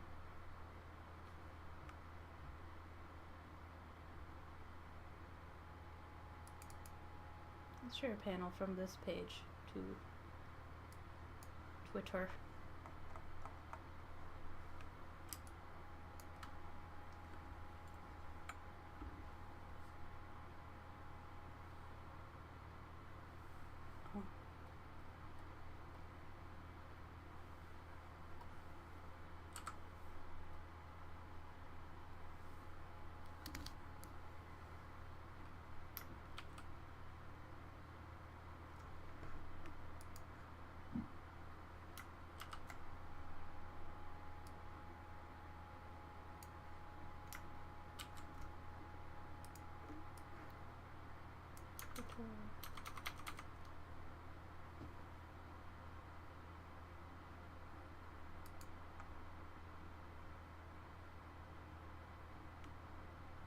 Introduction to Game Design Prototyping. How big is this ebook?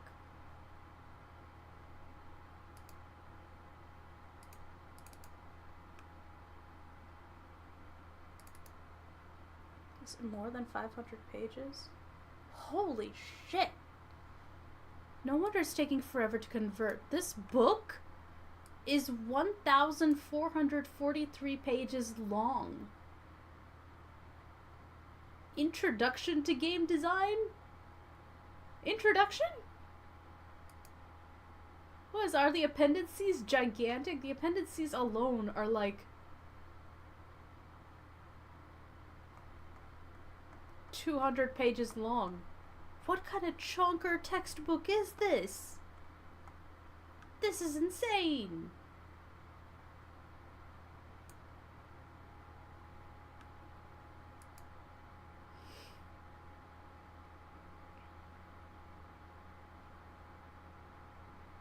Oh, this is like programming in Unity.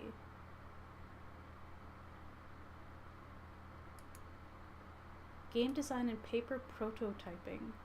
Ooh. I want to learn paper prototyping. I don't think I'm gonna learn Unity, but coding challenges beyond this book. Alright, no wonder it's taking forever to convert to a Mobi file. This thing's over 1,000 pages. It's insane. Intro books tend to be around 1,500 pages. It's been a while since I've like worked with proper like textbooks.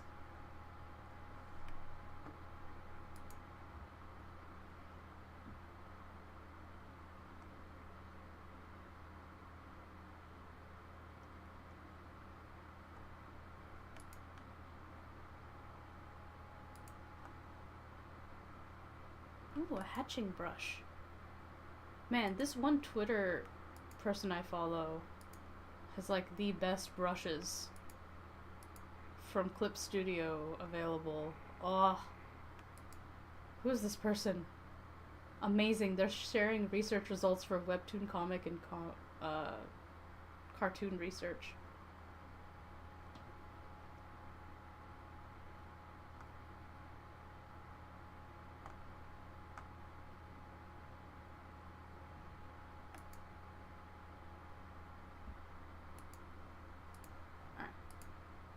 I got distracted.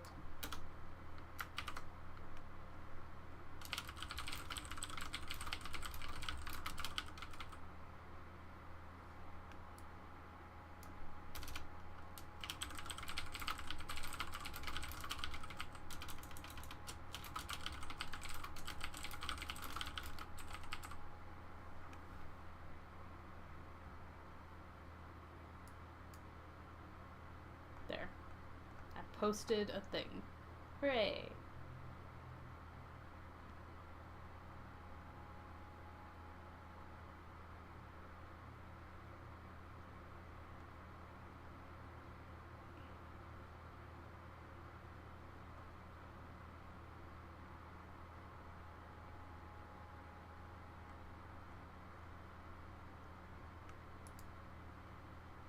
Oh, flower garden brush. I'm gonna bookmark so much of this stuff.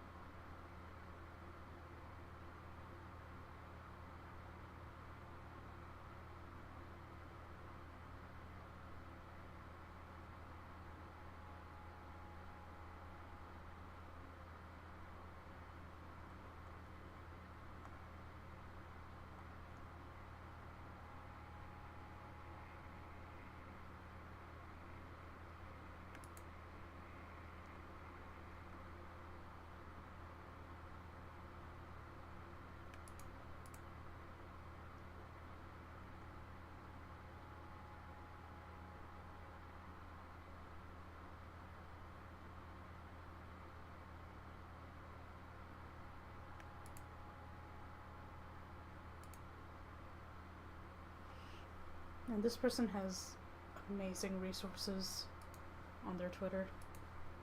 And they're all like Clip Studio brushes.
Alright, storyboard. Let's do some storyboard.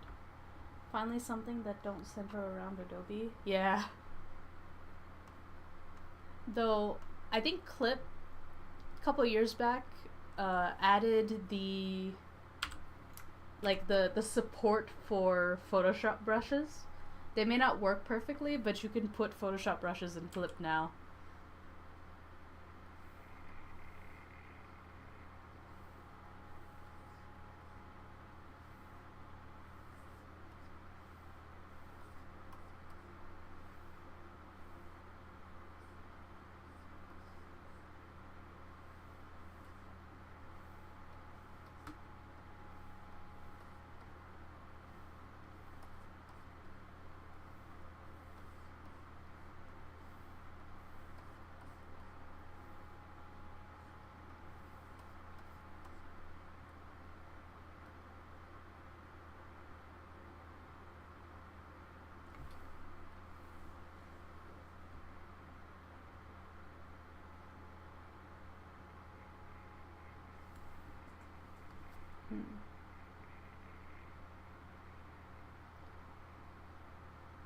Rim light shading brush.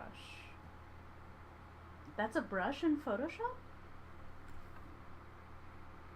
That's kind of cool. Orange blurred tint at the edge. Ah. Yeah. Oh, it's a combination of effects. Okay. Wait, is it a brush or an action effect?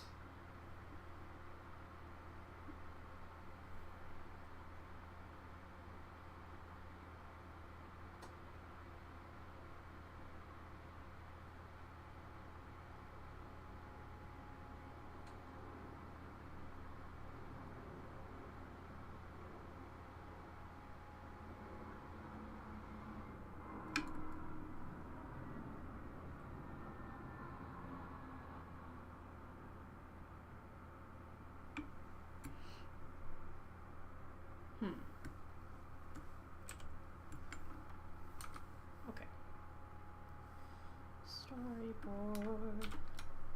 How do I fit you all in? Let's see.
I haven't done this kind of page design in a bit. It's probably not the right color. Oh no, it is. Just stick, nope. Stick that there, there, there.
Trying to talk to others while you're in my ear is hard.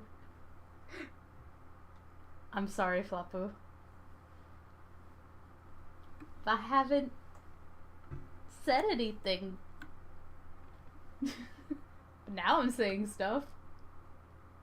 But that makes sense. Sometimes I silence like what I'm listening to so I can speak. It's the only way to focus.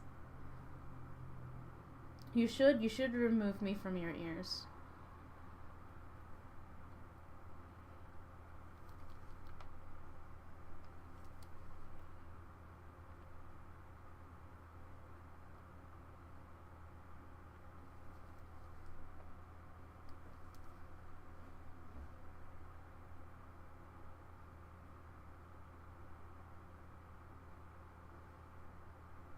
But I miss you. Aww. Aw, Flapu. I mean, just lurk whenever you need to. And I know you're not around. Trying to figure out what to draw on this panel.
Oh, you got to go?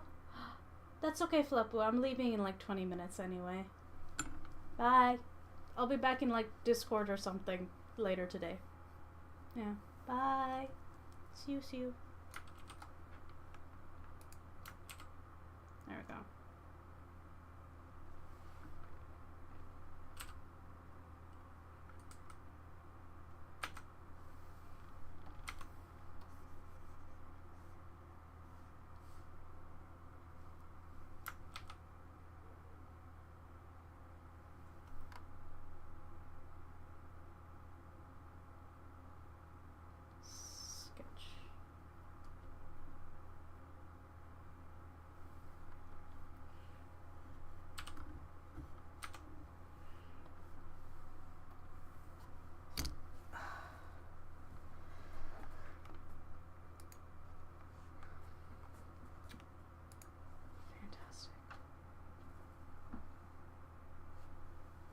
Okay.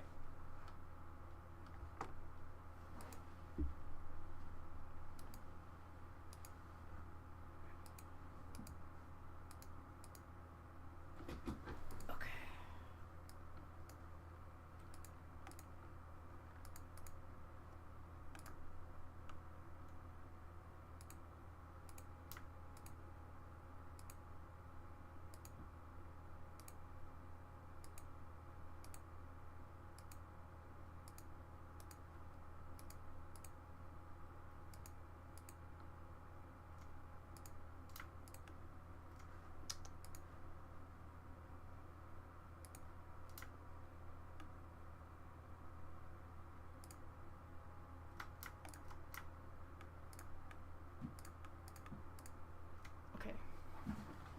Let me go get my Kindle so I can put these books onto it. And then I have to head out.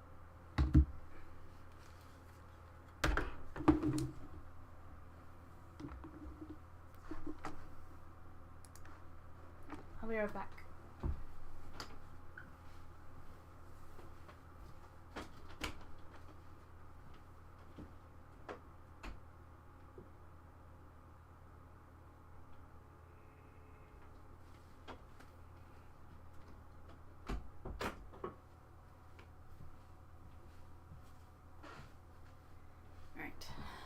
My Kindle.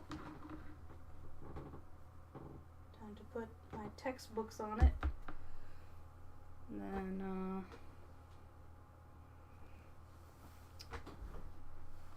let's see.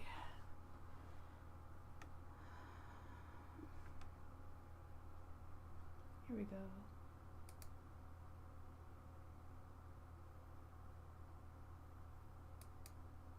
Send to device. Love this thing. Is this working? Jobs. Upload 14 books to device. Great. It's uploading to my Kindle. Fantastic. That's working out. Alright.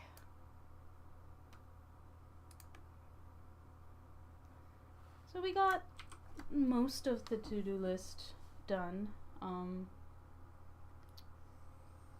Sorry for early day. I have errands. I have a singular errand to run. My brother is still recovering from his ACL surgery, but he started physical therapy and it's going well, so I'm glad for that. Only thing is, he cannot drive yet without hurting the leg that he got the surgery on, so I'm helping out to make sure that he gets to and from his physical therapy in one piece. until he can drive himself. So yeah, I created like a whole new schedule spreadsheet, in fact,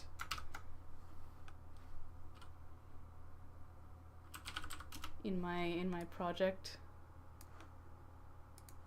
spread. You know, the thing that I keep showing you for the production of Gossamer Lake. In that same place I created a new schedule. So on Wednesday, it's 11:44. At 12 I need to travel, and I'll be back home around 3. So when I'm back, I probably won't stream on Twitch, but if you're in my Patreon Discord, I'll probably stream on Discord. And whatever work I'm doing, you'll get to see my screen. Yeah. He's going to be happy when he gets his leg back in order. Yes, he is. Yes, he is. He's going to be back and better than ever. And I'm glad. Because, like, working out and doing karate and stuff is really important to him. And he wants to be able to do that at the best level that he can. And to do that, he needed an ACL. So, yeah. It'll work. It works out. He'll be alright. So anyway, I need to get ready to go. Now that I have my books entered my Kindle, let's find out. Let's make sure this has worked, and then I'll go. So, on my Kindle Paperwhite here. Library. Let me in. Come on, Kindle. I believe in you. Come on. Yep. Oh, my books are in here. Let's see. So if I open a game design vocabulary. Whoop.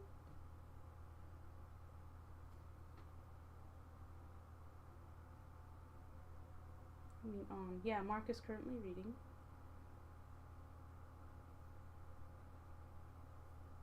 Okay, cool. Let's see if I can reformat this. Can I? Will you let me reformat into my compact? Yeah, small enough. It seems to be working. There's the table of contents.